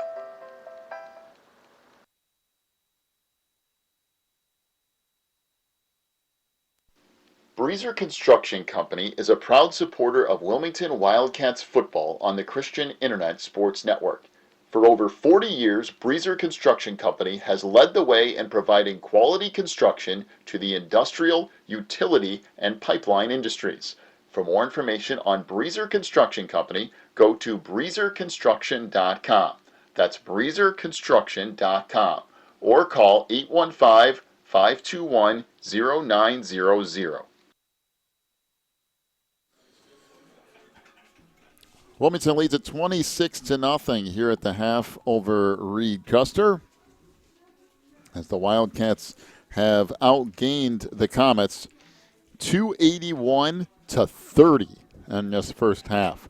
Boy, the crowd here tonight a little sparse, although who can blame them? Temperature at the moment somewhere in the probably upper 30s. And we have wind all over the place. It was raining earlier today. It's not exactly fantastic weather for sitting out and watching football, particularly in a game that's 26-0 here at the half. But in any case, the Wildcats looking to stay undefeated here tonight. We'll have a full check of the IHSA football scoreboard here, brought to you by Odekirk Allred and Associates. Let's start with scores in the ICE conference. Coal City leads Lyle 23-0 in the third quarter. Of course, that was the big game of the night. In the most surprising game of the night, though, Mantino leads Piatone 14-0. So the Panthers giving the Blue Devils a run for their money. Streeter leads Herscher 3-0 in their game as well. Some other games from around the area. Morris has taken on LaSalle Peru tonight. We don't have a score from that yet. No score from Dwight and Iroquois West as well. Sycamore leads Rochelle 42-0. Seneca 6, Watseka 0. That game is at the half. Paxton and Clifton Central are tied at 14. That's a pretty good battle going on there. Paxton is 5-1 and Clifton Central is undefeated. So those two teams going at it. They're tied at the half at 14. Is this right? Canelan leads Ottawa 61-0 at half? Wow. Apparently that is correct. Canelan 61, Ottawa 0. That game is at halftime. Plainfield North 10-0 over West Aurora. Plainfield East and Plainfield South tied at 7. That game's at the half. Romeoville has a lead. Somebody set off the alarm. The Spartans lead Plainfield Central 7-0 in the first quarter. Now, granted, Plainfield Central is 0-6 and Romeoville is 1-5. But the Spartans do have a lead tonight at 7-0. By the way, a couple of updates. Plainfield South now leads Plainfield East 20-7, and Plainfield North 10-0 over West Aurora. Minooka 6, Yorkville 3. That's a battle of two undefeated teams. And they're in the second quarter. Minooka 6-3 over Yorkville so far. Sandwich 20, Plano 7. That game is at the half. Georgetown Ridge Farm 16-8 over Moments. That is also at the half. IC Catholic leads St. Edward 28-0. That's at the half. In the second quarter, Aurora East 25-0 over West Chicago. It's Oswego 7, Oswego East 3. That game's at the half. Naperville Central 14-0 over Waubonsie Valley. That's at the half. DeKalb 35, Naperville North 13, also at the half. You know what? It's just going to be at the half unless I say otherwise. Wheaton Academy 20-6 over Aurora Central Catholic. Bishop McNamara leads Aurora Christian 10-6. Boy, a tight game there between Bishop Mac and Aurora Christian. I didn't think that was going to be that close. Niqua Valley 29, Mateo Valley 6. It's Lincoln Way Central and Andrew tied at 7. I don't know what part of the game this is in, nor does it really matter, but Lincoln Way East leads Lockport 45-0 in that matchup. Homewood Flossmoor 14, Lincoln Way West 0. Providence and DePaul play tomorrow. It's Crete-Monee 30, Thornwood 6. That's in the second quarter. Also in the second, Bradley Bourbonnais 21-0 over Stagg. Thornton Fractional South leads Bremen 21-12. By the way, Mike just updated this. That game is at the half. Lockport and Lincoln Way East.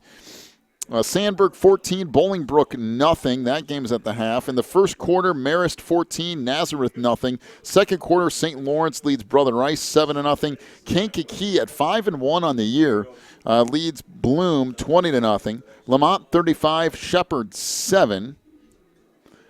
Also in the second quarter, Alleman 14, Quincy 7. At the half, Hershey leads Buffalo Grove 21-7. Sterling leads Moline 26-12. Also at the half. In the second quarter, Fremd 7, Barrington 0. At the half, Downers Grove South 33-0 over Cicero Morton. In the first quarter, St. Francis 8, Riverside Brookfield 0. Also in the first, Elmwood Park 7, Guerin 0. These scores are at the half. Hoffman Estates and Palatine tied up at 0. It's Rolling Meadows 21-0 over Mount Prospect. Willowbrook 21, York 7. Schaumburg 10-7 over Conant. It's Highland Park 43-7 over Niles North. In the first quarter, New Trier leads Evanston 14-0. At the half, Wheaton North 7-0 over Geneva. St. Charles East 10-7 over Batavia. In the second quarter, Hinsdale Central 30-0 over Proviso West. Lake Park 7, Wheaton Warrenville 3. In the first quarter, Proviso East 2-0 over Hinsdale South. These scores are at the half. Maine West leads Maine East 47-0. Marmion 7, St. Viator 0. Downers Grove North 7-0 over Oak Park River Forest. That's in the first quarter. In the third quarter, Maine South 13, Glenbrook North 10. Second quarter, Bartlett leads Larkin 16-0. First quarter, South Elgin 22-0 over Glenbard South. Glenbard North 14, St. Charles North 7. That's in the second quarter. Glenbard West 21-0 over Lions. That game is at the half. Back to our local scores. Illinois Central 8 football scores. Coal City leads Lisle 23-0. That game is in the third quarter. Mantino still leads Piatone 14-0. That's in the third quarter. And Streeter leads Herscher 3-0 in the first. Now, Coal City leads Lisle 30-0 as that game just got updated. So Coal City 30, Lisle nothing. And again, in the other big game of the night, Minooka and Yorkville, a battle of undefeated teams. Minooka leads 6-3 over Yorkville in that matchup. And we will keep an eye on that game and other ones tonight as well as we continue on in our post-game show. Brought to you by the Launching Pad. We'll have our final check of the IHSA football scoreboard brought to you by Odekirk Alden Associates. We'll get a bunch more scores and updates for you at that moment. 26-0, Wilmington leads over Reed Custer. We'll take a break, come back with your second half in just a few minutes. This has been the halftime show brought to you by Pro Real Estate at pro-homes.net and at 815-476-7916. Back after this. When you need the very best representation on your side, the attorneys and staff at Odekirk Allred and Associates are here to help with extensive professional experience in cases involving criminal defense, divorce, custody, personal injury, residential real estate, and driver's license reinstatement. Odekirk Allred and Associates and its diverse team is prepared to commit personalized attention and aggressive representation to achieve positive outcomes for your most stressful legal issues. Odekirk Allred and Associates has a team of highly skilled attorneys from the area, including Wilmington locals. Odekirk Allred and Associates takes pride in its communication skills and unmatched reputation for success. Contact Odekirk Allred and Associates at 815-740-1700 or stop by their new office location in Wilmington at 1095 South Water Street for your free consultation today. 26-0 is the lead for Wilmington here over Reed Custer, and the Wildcats will get the ball to start the second half. Reed Custer will kick off right to left to start this third quarter. Boy, has it gotten cold. It's windy. I bet the stands are about 3/4 empty at this point, and I can't say that I blame anybody all that much. If you chose to move on from this one tonight, I fully get that. It's some rough weather. Tell you what, it's good to be in this press box. And it is. No heat in here, but the wind is blocked. And a squib kick is covered up by Wilmington out at their 43-yard line, and the Cats will take over there 1st and 10, just underway here in the third quarter.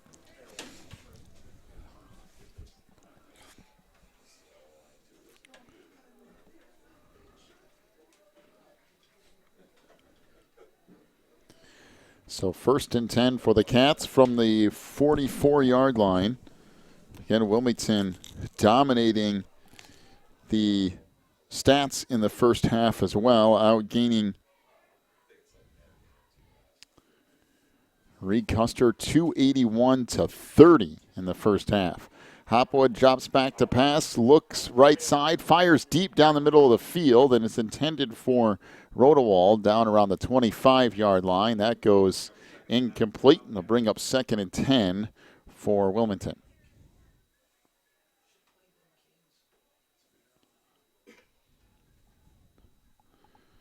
So the Cats not very bashful about putting the ball up tonight, that's for sure. For Wilmington, a robust 6 passing attempts.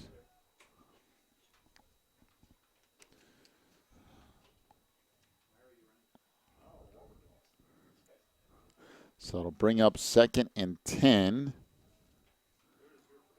for Wilmington from their own 44-yard line.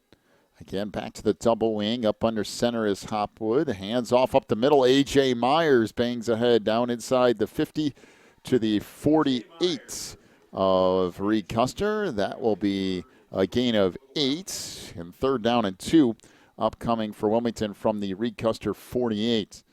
Next week, Cats will be on the road at Coal City. They'll set up a showdown of 2 undefeated teams should everything work out tonight. Coal City leads 30-0 in their game, and Wilmington up 26-0 in this one. So I'd say it's a pretty good shot that that's what's going to happen.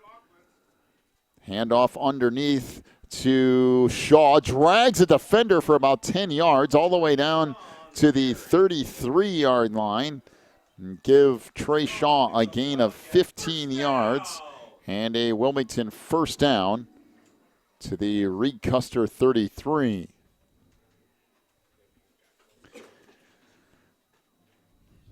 $11 minutes and counting here in the third quarter. Again, next week from Coal City.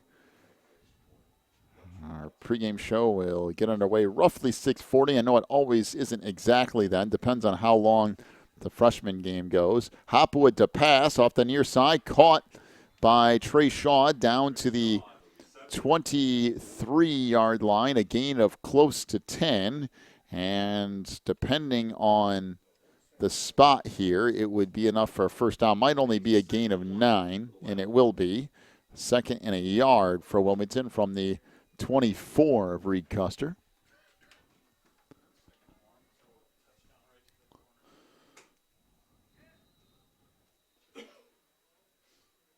And now we have an official's timeout.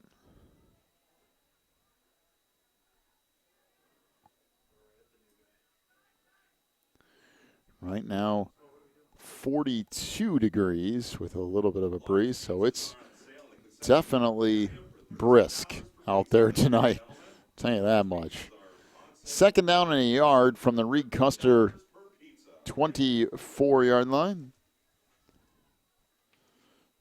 So Hopwood will bring him back up again. Keaton up under center.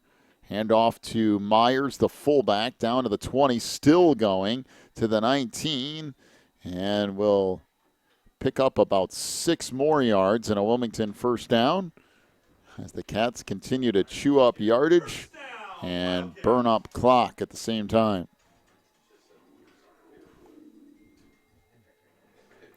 So A.J. Myers with a gain of 6.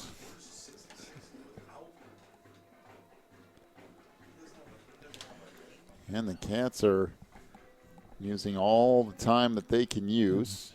You know, they've just gone about their business quietly, just pressing the ball right on down the field. And we have a whistle and a false start, apparently, even though nothing was really set yet. All the Wildcats looked over the sideline like, false start? How was that possible? Okay, but all right, first down and 15 for Wilmington. Cameron Holman looked over to the sideline like, what? In any case, first and 15 for Wilmington. Hopwood drops back to pass, looking downfield. Everybody's covered. There's a player down. They're going to get a hold here. Keaton Hopwood's going to the end zone for a touchdown, but it's not going to matter, as it's going to come back. There's a hold on Wilmington. And really the thing is, it was a good block that just the defensive lineman ended up on the ground. But in any case, back up the Cats again. So go from first and 15 to first and who knows how long, depending on where this flag is.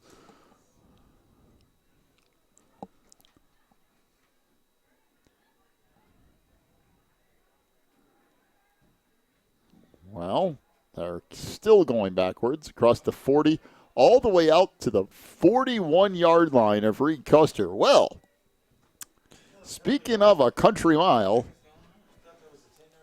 this will be 31, so first down and 31 for Wilmington from the 41-yard line of Reed Custer. So back to the double wing here. Hopwood up under center.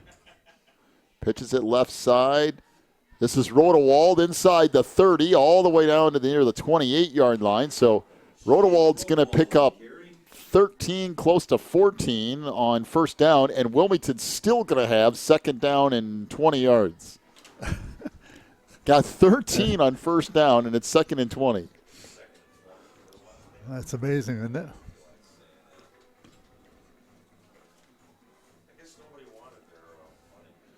So down to 8:15 to go in the third. See if Wilmington just keeps running the ball. I mean, if you're getting 10, 15 yards at a clip, you can get it all back in 3 downs. Everybody packed in again. Hopwood up under center. Hand off to Myers, the fullback. Big hole down to the 20-yard line. So you can give a gain of 10 yards, and it will bring up 3rd and 10. Wow. You're right. I'm telling you, you get another one of those, it's a first down, and you had 1st and 31. And you did it all on the ground. That's true, they did.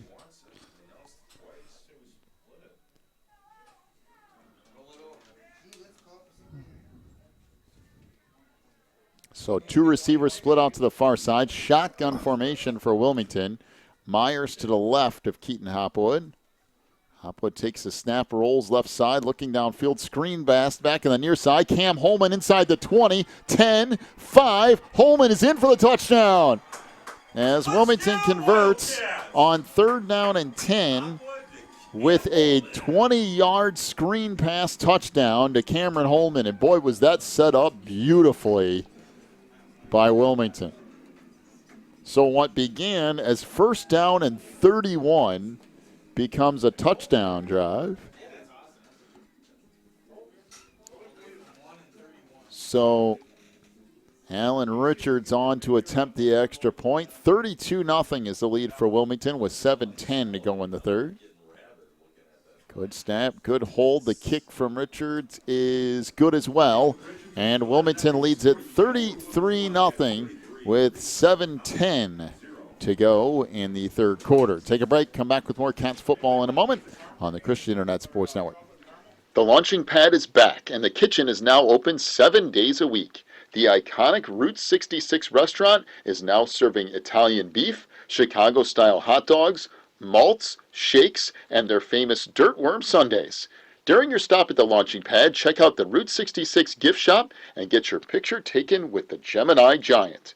Cruise on over to 810 East Baltimore Street in Wilmington and visit the launching pad today. So the Cats lead it 33-0. It's 7:10 to go in the 3rd quarter. Wilmington will get set to kick off left to right.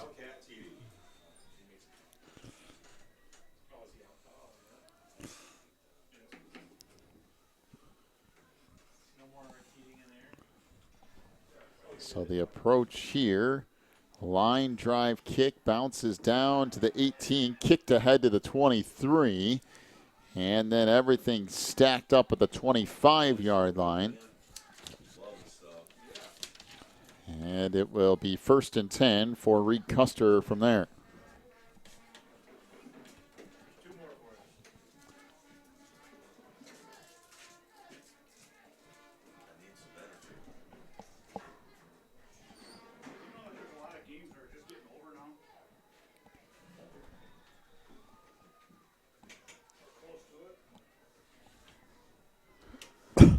So 1st and 10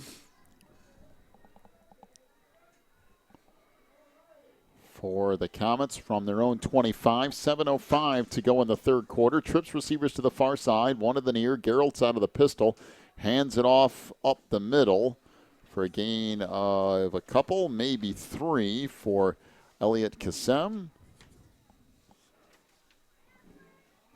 Now 2nd down and 8 for Reed Custer.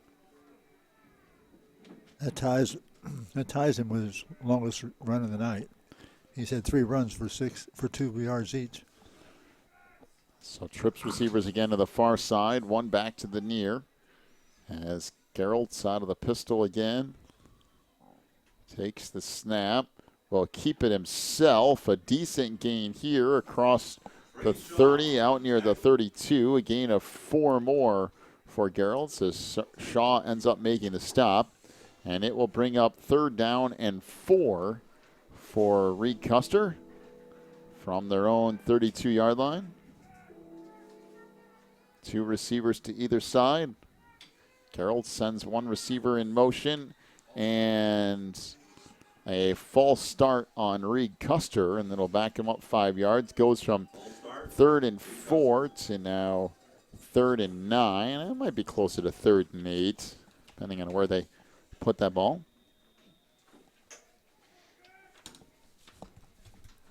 The problem for Reed Custer is once you get into a passing down, the only thing that's really worked for the Comets is the screen pass. And one time, Jack Narayan almost had a pick 6. It went right through his hands. We'll see what the Comets do here with 2 receivers to either side. 1 receiver in motion. Geralds drops back, fires near side. That is incomplete. Coming back for the ball was Gage Stam. Pass a little bit underthrown. It'll bring up 4th down and 8. And the Comets will be forced to punt it away.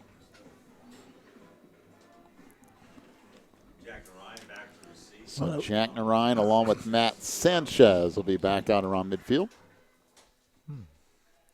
Have we always sent 2 people back? Is that just new it tonight? Depends. No, I mean, Tonight they have, but no, not always. I was thinking we usually did one guy back. There's a line shot kick to the far side, and it'll go all the way down to the Wilmington 46, almost the 45 before it being touched down. And the Cats will have it there, 1st and 10.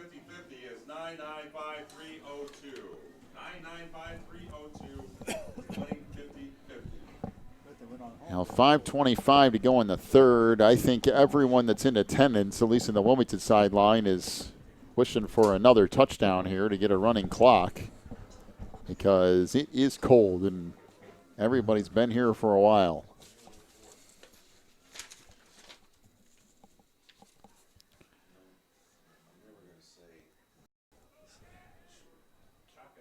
So 1st and 10 from the Wildcats 46. 2 receivers to the near side. First down, Wildcats! A gain of about 40 more for Trey Shaw. Boy, that was a nice pass from Keaton Hopwood, too. He just put it out there. And all of a sudden, Wilmington knocking on the door again at the Reed Custer 15. Hopwood getting just about as much out of his arm as he can. Trey's having to wait a little bit on the throws. Nice pass, though. 1st and 10 for Wilmington. Down to 2 seconds on the play clock. Handoff to the fullback, Myers, and he'll get down to about the 13-yard line.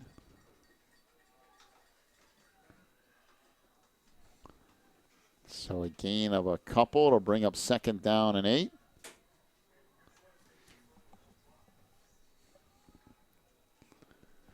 The Cats have, for Wilmington anyway, aired it out a little bit tonight. They might make it to double digits. When's the last time we saw them throw that many passes? Double digits? I don't know. Well, I don't know. I mean, playoffs maybe when they've needed to really go. Yeah, maybe. There's probably been a couple of games like this where they've gotten to 10 or 12 passes. But pitch comes left side. This is Rodewald trying to get to the corner, and he might get to the end zone. Jake Rodewald goes all the way in from 12 yards out, and Wilmington scores again to make it 39-0 with 4:02 to go in the third. Well, if it makes this extra point, they'll put a running clock.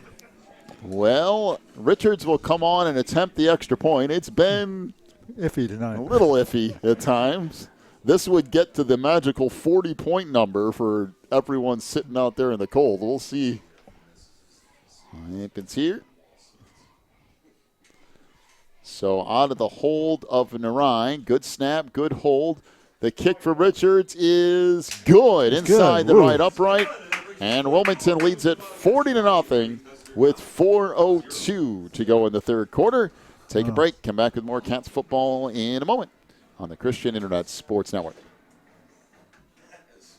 Warren's Collision Center is now at 860 Easy Street in Braidwood.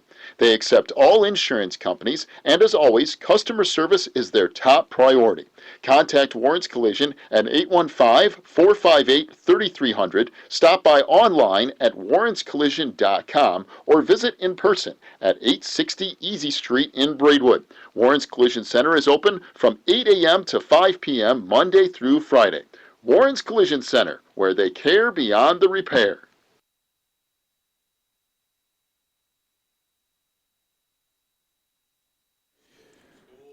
So Wilmington leads it 40-0 here over Reed Custer with 4:02 to go in the third quarter. And, of course, getting to that 40-point mark, once this ball is kicked off, the clock will run, and it will not stop pending timeouts and scores. Line shot picked up at the 23, and out to the 31 it comes. And Reed Custer, I believe, will start there 1st and 10 as the clock will continue to run. And Wilmington, now that they've gotten to that 40-point mark, will send in their entire second team unit defensively. Try to give a bunch of other guys a chance to play some here tonight. Good job by the Wildcat starters. So trips receivers to the far side, one back to the near. Out of the more closer to the shotgun formation for Geralt's here. Fires far side. That is caught and blown up immediately. Tried to stiff arm him. By Tyler Willis, who has been starting for Wilmington because of some injuries. He comes in on that second team and drops Evan Picard for a loss of 6 yards. It'll bring him 2nd and 16. By the way, Sanders over here on the near side, he's played a lot as a starter this year too because of injuries. So this Wilmington's second team defense does have some guys that have played quite a bit this year. 2 receivers to either side. Out of the shotgun is Geraltz. Hands it off right side. There's a nice hole. Up the sideline it comes across the 45. Out near midfield goes Elliot Kassem, as he'll pick up 25 and a Reed Custer first down as the clock rolls. Get down to near 2 minutes. Let's see. I think they're in the plus side for yardage with that now. For the rushing. And now Narine checks out as well. So Wilmington officially going full squad second team. 2 receivers to either side. Geraltz takes the snap, drops back, looks left side, fires. That's deflected. Intercepted. Picked off across the 45 to midfield. Up the sideline to the 30, to the 20, and shoved out of bounds is Kyle Lewis off the interception. And Wilmington will have it 1st and 10 from the 20. That pass was broken up initially. I was trying to see who it was on defense that broke up the initial pass because that was a great play. It popped up in the air, deflected off a second Wildcat, and ended up going off that person's hands and into Kyle Lewis, and he took off up the sideline.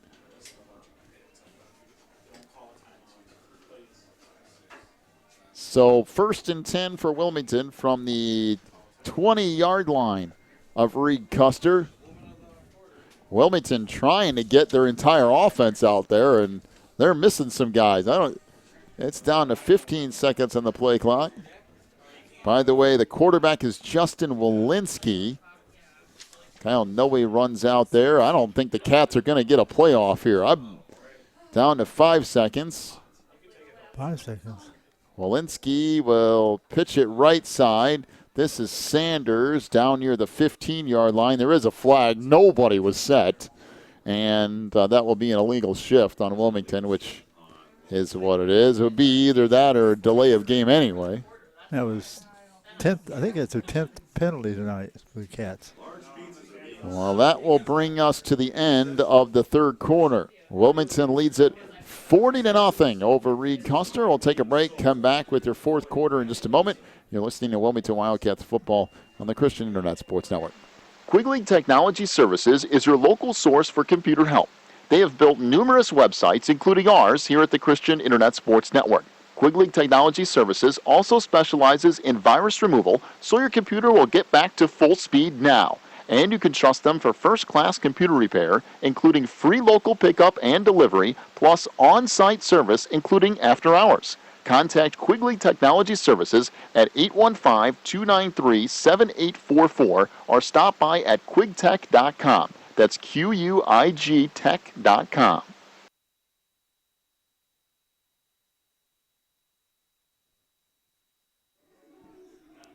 So start of the fourth quarter, Wilmington will have it 1st and 15 from the 25-yard line of Reed Custer.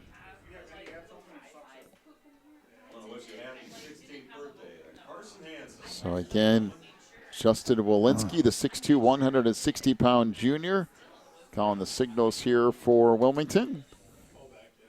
And everything packed in with Kyle Lewis in motion. Kyle will get the pitch inside the 25, down to the 20. That will bring up 2nd down and 10. Is it just me, or were we supposed to switch sides at the end of the quarter? That's what I was wondering. All right, penalty, so we had to run another. So technically, So technically they had to run another play because of the penalty, and it'll be the fourth quarter, although that seemed like it took a long time to do some penalty yardage and run another play at the end of the quarter. See how many yards he get then. In any case, I guess this will officially be the first play of the fourth quarter as they will switch sides.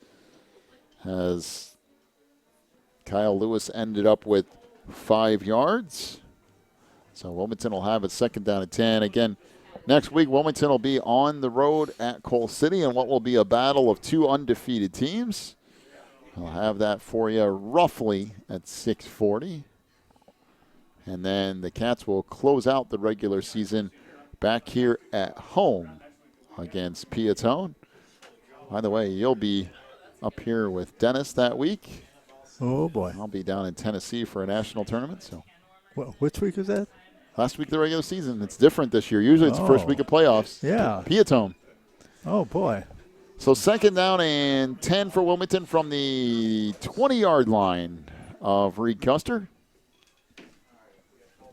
Okay. Here we go. So back to the double wing. Dan Sanders on one side and Lewis on the other. Handoff goes to the fullback who fumbled the football and ended up getting it back, though. That's Carson Hansen on the carry for Wilmington. Pick up 3 yards. It'll bring up third down and 7.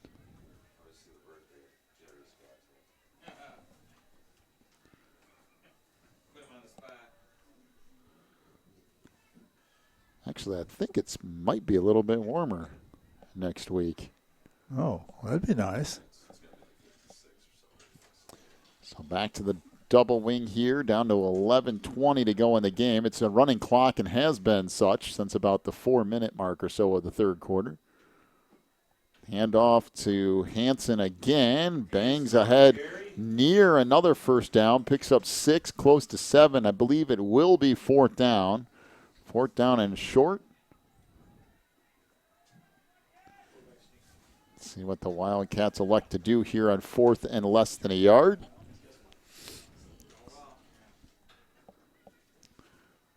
I'm going to go with another handoff to Carson Hansen. Why not? We'll see. They've gone 2 straight runs to the fullback. Fourth down and less than a yard. Everybody runs up to the line of scrimmage, down to 2 seconds to go on the play clock. And the quarterback keeper for Justin Walensky. And he'll pick up a couple of yards and a Wilmington first down to the 10-yard line of Reed Custer.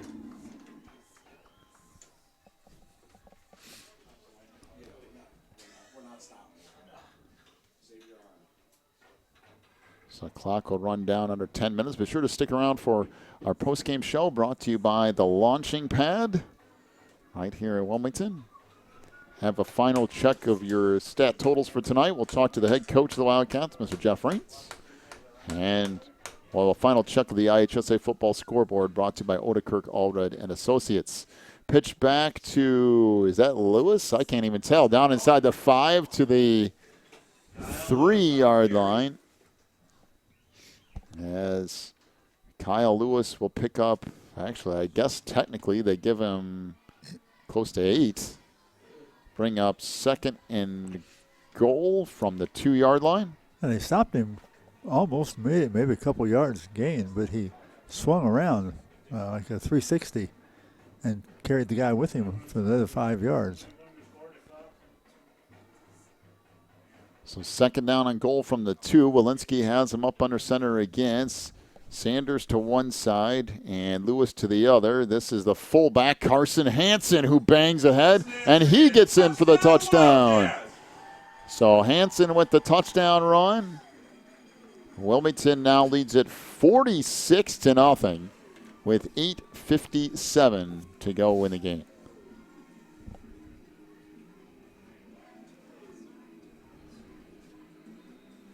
So again, Richards on to attempt the extra point. You know, this field, for the most part, has held up pretty well tonight, considering the amount of rain that was dumped on it earlier today. And this kick is good. And Wilmington leads it 47-0 over Reed Custer with 8:57 to go in the game. We'll take a break, come back with more Cats football in a moment on the Christian Internet Sports Network. Phelan Acres Bible Church is the perfect place if you are looking for a church to call home. They have services every week, including Sunday school at 9:45, morning worship at 11, and Wednesday night prayer meetings at 7. Phelan Acres Bible Church is located at 26009 Willow Lane in Wilmington, Illinois. And for more information, call 815-476-7818. That's 815-476-7818. If you're looking for more information on Wilmington Wildcats football, then check out the Catbackers every Wednesday at 7 at Tuffy's. Each week, Coach Reentz goes over game film, takes questions from the audience, and presents the Offensive and Defensive Player of the Week awards. Plus, you'll get to hang out with other Wildcat fans and get the inside scoop on next week's game. So be sure to check out the Catbackers every Wednesday at 7 at Tuffy's.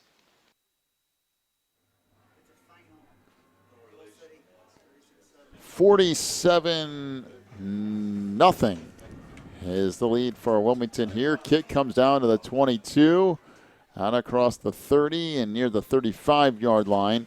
Reed Custer will start there 1st and 10. As the clock will roll, being that it's 40-plus points. I think everyone at this point is happy to get out of here and try to avoid some injuries and other things. Wilmington has been fortunate tonight to get out of this relatively injury-free, especially with the number of things that have happened this year for the Cats. Well, there for a while it looked like they were snake bit with the amount of injuries they were getting one after another, but it's kind of slimmed down now, leveled out. Well, 1st and 10 for Reed Custer. Handoff goes left side, big hole. This will come down to the Wilmington 42-yard line. A gain of 23, close to 24 yards by Elliot Kassem. 1st and 10 for Reed Custer from the Wilmington 42.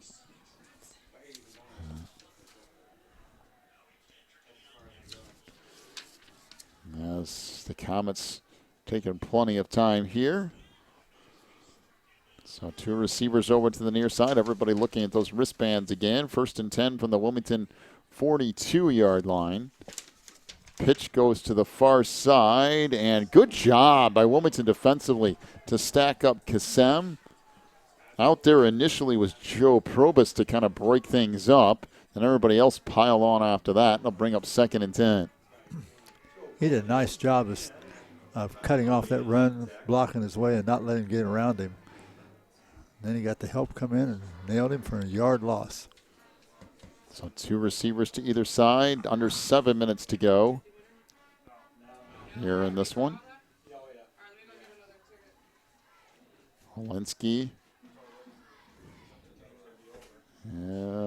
Take the snap, hand off. Nope, keeping it off the near side is Geralt's trying to get off the sideline, and he'll get run out of bounds around the 32-yard line or somewhere in that neighborhood by Sanders. It'd be close to another 1st down. Matter of fact, it will be a 1st down after a gain of 10.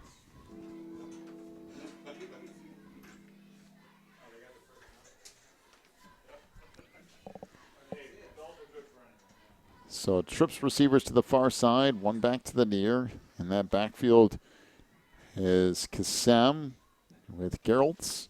Clock runs under 6 minutes to go in this one. Geraltz takes the snap, swings it far side. Caught, and this is going to go for a loss.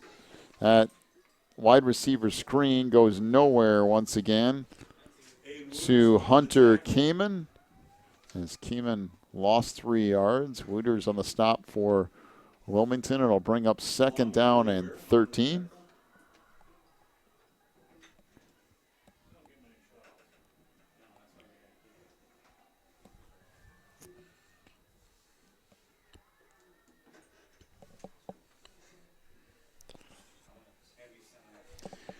So again, trips receivers to the far side, one back to the near. Handoff comes near side. That's going to get back to about the original line of scrimmage on the run by Kassem as Wooters once again makes the stop. It'll bring up 3rd down and 10 for Reed Custer as Wilmington continues to shuttle people in, going 2nd and 3rd team defense.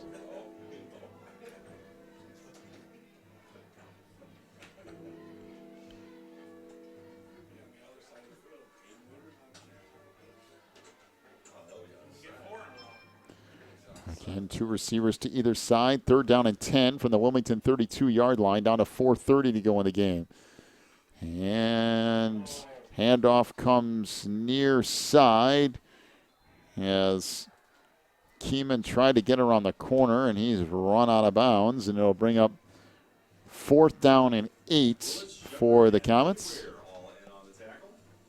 as the clock runs down to 4:10. So 2 receivers to either side. Geralt's and the Comets with one more chance here to try to get some points on the board. And it comes down to this play at 4th down and 8 from the Wilmington 30-yard line.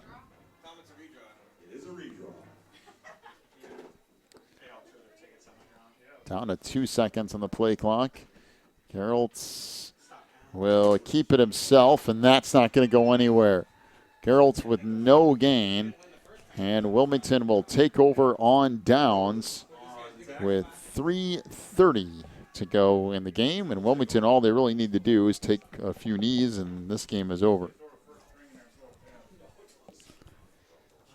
Nice job by the second team defense coming and playing that heads-up defense like that. Both the offense and defense, second team's done a very good job of accounting for themselves tonight.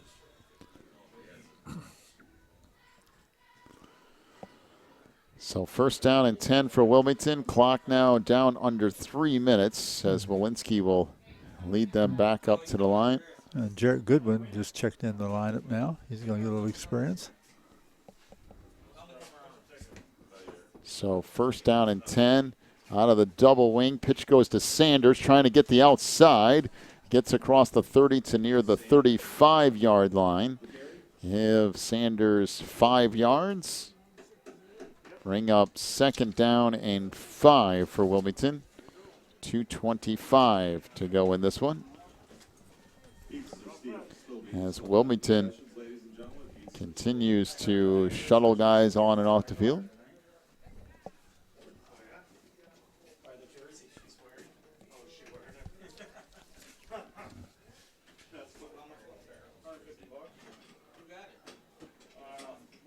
So 2nd down and 5, everything packed in here out of the double wing. Pitch goes to Sanders again as he churns ahead out near the 40, out to the 39-yard line.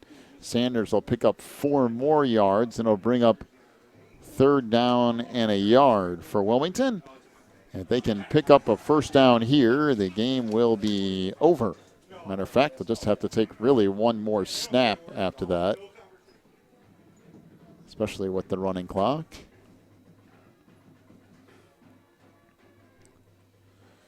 "15 seconds on the play clock as Walensky gets back out there to the huddle. 1:20 on the game clock. Be sure to stick around for our post-game show brought to you by the Launching Pad. Check your final stats. A full check of the IHSA football scoreboard brought to you by Odekirk Allred and Associates. We'll talk to Coach Reintz as well. Walensky gets hit as he picks up that 1st down. He'll get 2, maybe 3 yards.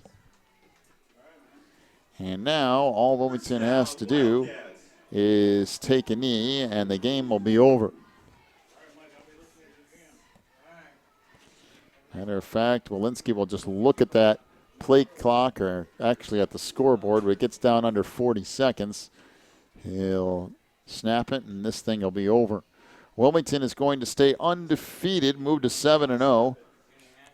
Coal City will also be at 7-0 going into next week. Sets up a big showdown over there at Coal City. 6:40 set for the broadcast time here on the network as Wilmington tries to stay undefeated. They do so here tonight winning it 47-0 over Reed Custer. Welcome into the postgame show brought to you by the Launching Pad. We'll take a break. We'll come back with your final stats here in just a moment. You're listening to Wilmington Wildcats football on the Christian Internet Sports Network. Teresa's Family Styling Salon in Wilmington is an all-ages salon that will style your hair for that special look. They offer cuts, perms, and coloring for any fashion. They also carry Paul Mitchell and Brocato products. Teresa's Family Styling Salon is located in the Southgate Plaza in Wilmington, and you can call for an appointment at 815-476-1955. That's 815-476-1955. Pro Real Estate is a family-owned business established in 1983. Its staff and sales agents work in all areas of real estate sales, from first-time homebuyers to experienced investors. Located at 506 South Water Street in Wilmington, clients are welcome to stop by to discuss their real estate needs or visit our website at pro-homes.net. For a private consultation, contact us at 815-476-7916. Breezer Construction Company is a proud supporter of Wilmington Wildcats football on the Christian Internet Sports Network.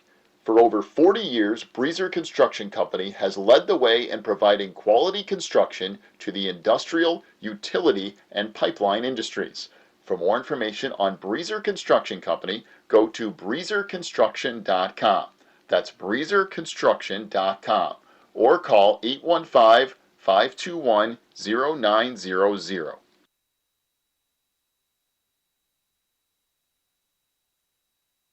Heroin. I am Matt Baskerville. As a funeral director in Will County, I can tell you firsthand that I have seen results of heroin overdose. Plainfield Shorewood, 4 dead. Lockport, 5 dead.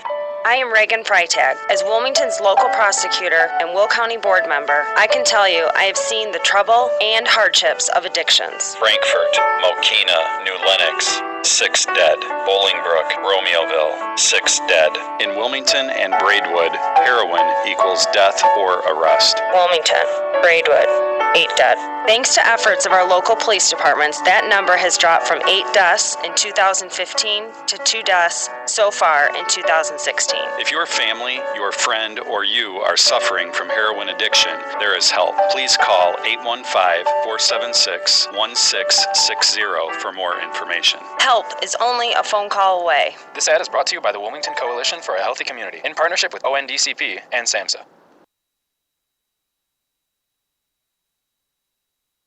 When you need the very best representation on your side, the attorneys and staff at Odekirk Allred & Associates are here to help with extensive professional experience in cases involving criminal defense, divorce, custody, personal injury, residential real estate, and driver's license reinstatement. Odekirk Allred & Associates and its diverse team is prepared to commit personalized attention and aggressive representation to achieve positive outcomes for your most stressful legal issues. Odekirk Allred & Associates has a team of highly skilled attorneys from the area, including Wilmington locals. Odekirk Allred & Associates takes pride in its communication skills and unmatched reputation for success. Contact Odekirk Allred & Associates at 815-740-1700 or stop by their new office location in Wilmington at 1095 South Water Street for your free consultation today. Wilmington wins it 47-0 tonight over Reed Custer to go to now 7-0 as the Comets will drop to 1-6. So welcome into the postgame show here, brought to you by the Launching Pad in Wilmington.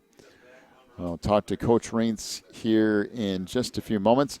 Let's take one more check of the IHSA football scoreboard, brought to you by Odekirk Allred and Associates. We'll start in the ICE. Coal City beats Lyle tonight 36-7, so the Coalers stay undefeated to set up that undefeated showdown next week with Wilmington. Mantino leads Piatone 14-7. They still lead them in the fourth quarter. Mantino looking to pull a big upset there. Streeter leads Herscher 3-0 at the half.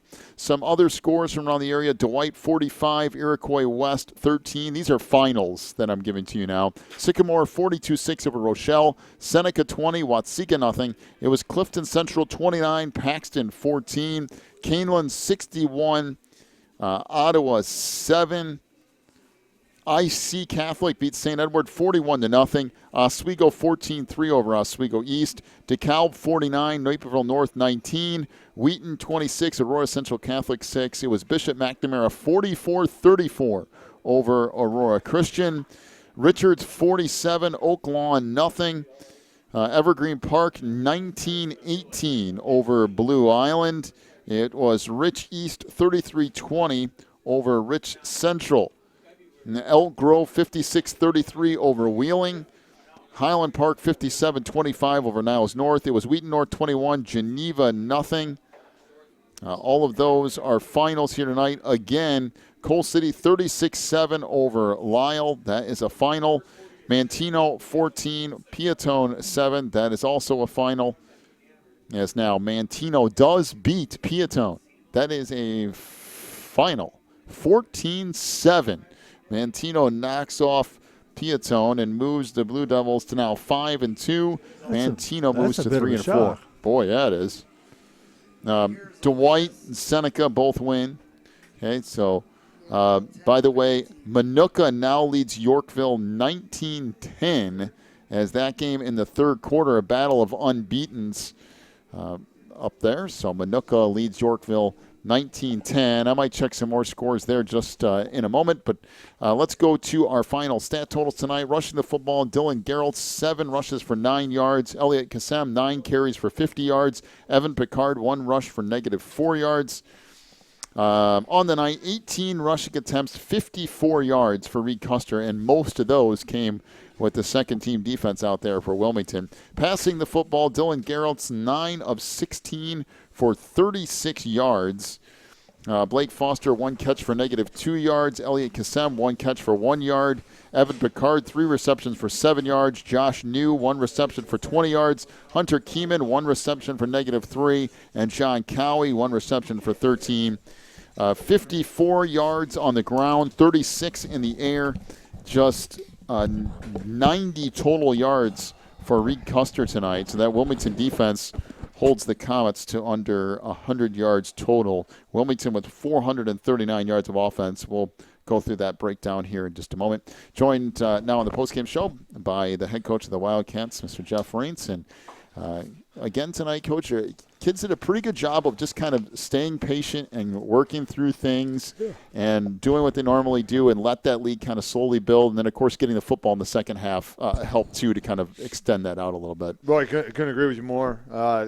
Fast game first half, they got me on a few blitzes and got a few big plays on us a little bit. Real happy with the goal line stand earlier. I thought the kids played well there.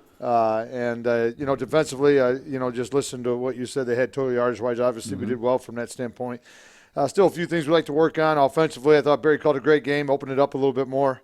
Obviously, it shows everybody that Keaton can throw the ball deep, and we got guys that can go get it. Again, I'm thinking real fast. Rhodey had a 97-yard for the longest run ever, and now we got a 99-yarder. Is that right? Yep, 99 yards. That's right. And so, just one thing is the other thing too with the wet weather.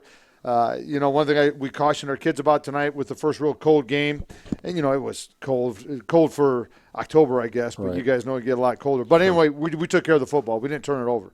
And so I was happy with that standpoint. Didn't like that we couldn't convert on a couple of extra points, and something we'll work on. But overall, obviously, we're real happy with Richards. But, if I'm looking for little things like that, that means the game went pretty well. Sure. And so I think the best news I got was when I went to our trainer, Katie Kane, afterwards, and I said, how are we doing? And she says, I think we're going to be okay.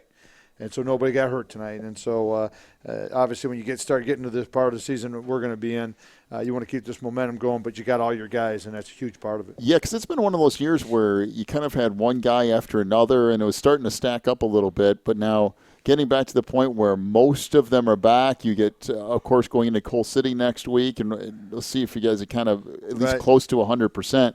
But if you're going to say going into week 8, it's week 8. You're going into week 8 against that showdown with Coal City that you're going to be pretty much healthy across the board. I think you would take that at the beginning of the year. Oh, no, I totally agree. And you're always going to go through some ups and downs injury-wise, and hopefully we've been through it. But we got one kid left, Humphreys, and I think he's going to be back next week. So, for us to be at full bore for the first time since Oak Lawn, I mean, that would be the first time we were. So, but real happy. To Coach Johnson, I thought his kids played hard. Obviously, people that watched the freshman game saw that they have a lot of great talent at the freshman level. They do. And he's got a lot of good things ahead of him, I think, over there. He does a great job. But we're real happy with tonight. And, obviously this preludes the start of a big week for us. Going to go play our other rivals now in Coal City. And what a great atmosphere that's going to be. And so I'm looking forward to our kids and the challenge we have to go to play them. Yeah, and it's going to be a battle of unbeatens because Coal City beat Lisle tonight. I want to say it was 37-6 or somewhere along those lines. Sure. So that'll be – that's always a big game anyway. And then you add in the fact that you're both undefeated, and that kind of kicks off. But you want to talk about just having things roll. You got Coal City, and then you get Piatone, who surprisingly lost to Mantino tonight. They did. 14-7, yeah. Piatone lost to Mantino 14-7. Wow. But that even still, those 2 games in a row and then playoffs. I couldn't agree, Johnny. I couldn't agree with you more. As a matter of fact, it just popped in my head. Piatone, they're always going to play us tough. They're going to play us now as tough as ever, And so, but it's so you got the Piatone-Mantino rivalry. You saw what happened, and that's we've had some weird games with Custer. Absolutely, and we talked about that the other night. Yes, and so I'm glad we got things rolling, and but this is why you do it, for to beat your rival tonight, but also now you got next week and. To see how your kids react in that type of atmosphere. So, getting 1-7 here too, bumps us up a little bit better in the playoff ratings and go from there. But I'm really looking forward to that. But we are going to take tonight and, enjoy this. Again, hats off to my coaches too. Those guys, phenomenal job again. So, but like you just said, week 8. I thought didn't we just get done with Evergreen Park? I'm telling you, yes, man. That means it's a great year though. If things are going that fast, that's great. All right, Coach. Congratulations on another win tonight and staying undefeated and setting up that big showdown next week. And good luck there. And we'll be back out there with you on Friday night. Awesome, guys. Hey, thanks a lot for the coverage. All right, so Coach Jeff Reitz here. Joining us here on the postgame show as Wilmington wins it 47-0 tonight over Reed Custer to set up a battle of 2 7-0 teams next week at Coal City. So, I forgot. We're going to go through the final stats for Wilmington as well. We never got there. Keaton Hopwood, 1 rush for 4 yards. Justin Walensky, 2 carries for 4 yards. Dan Sanders, 2 carries for 12 yards. Carson Hansen, 3 carries for 11 yards and a touchdown tonight. A.J. Myers, 6 rushes for 36 yards. Kyle Lewis, 2 carries for 13 yards. Trey Shaw, 9 rushing attempts, 67 yards and 2 touchdowns. Jake Rodewald, 10 carries, 169 yards and 2 touchdowns. Of course, Jake with the 99-yard touchdown run as well. Wilmington, 35 rushing attempts, 366 rushing yards and 5 touchdowns. Through the air, Keaton Hopwood, boy, this is like – you would have thought all of a sudden we were running the spread offense. Keaton, 6 of 9 for 143 yards and a couple of scores. He also threw 1 interception as well. Trey Shaw, 4 receptions for 107 yards and a touchdown. Cameron Holman had 1 20-yard reception. That was the 20-yard screen pass. On that weird, it was 1st and 31, and they converted a bunch of stuff, and Cam Holman ended up going in with a 20-yard screen pass for a touchdown. And Hunter Doherty, 1 reception for 16 yards as well. Add it all up for Wilmington, 439 yards of offense. They outgained Reed Custer tonight, 439-90. And, of course, all of that stuff is unofficial. But the Cats, and if it wasn't for the second and third team there, I think Reed Custer's probably at the 30 or 40-yard mark for the game, and not a lot of offensive output for the Comets. It's amazing how many plays they ran that went for negative yards. In fact, I think until until the second team came in, they probably had more plays in negative yards than they had positive yards. Yeah, there were a lot. So Wilmington wins it tonight, 47-0. They're undefeated. Coal City's undefeated, and that sets up the showdown next week at Coal City. We'll be there with you, 6:40 estimated broadcast time here as Wilmington wins it tonight and moves on to try to go to 8-0 next week. You've been listening to Wilmington Wildcats football here on the Christian Internet Sports Network. Hope you have a fantastic night, everybody. Thanks for joining us.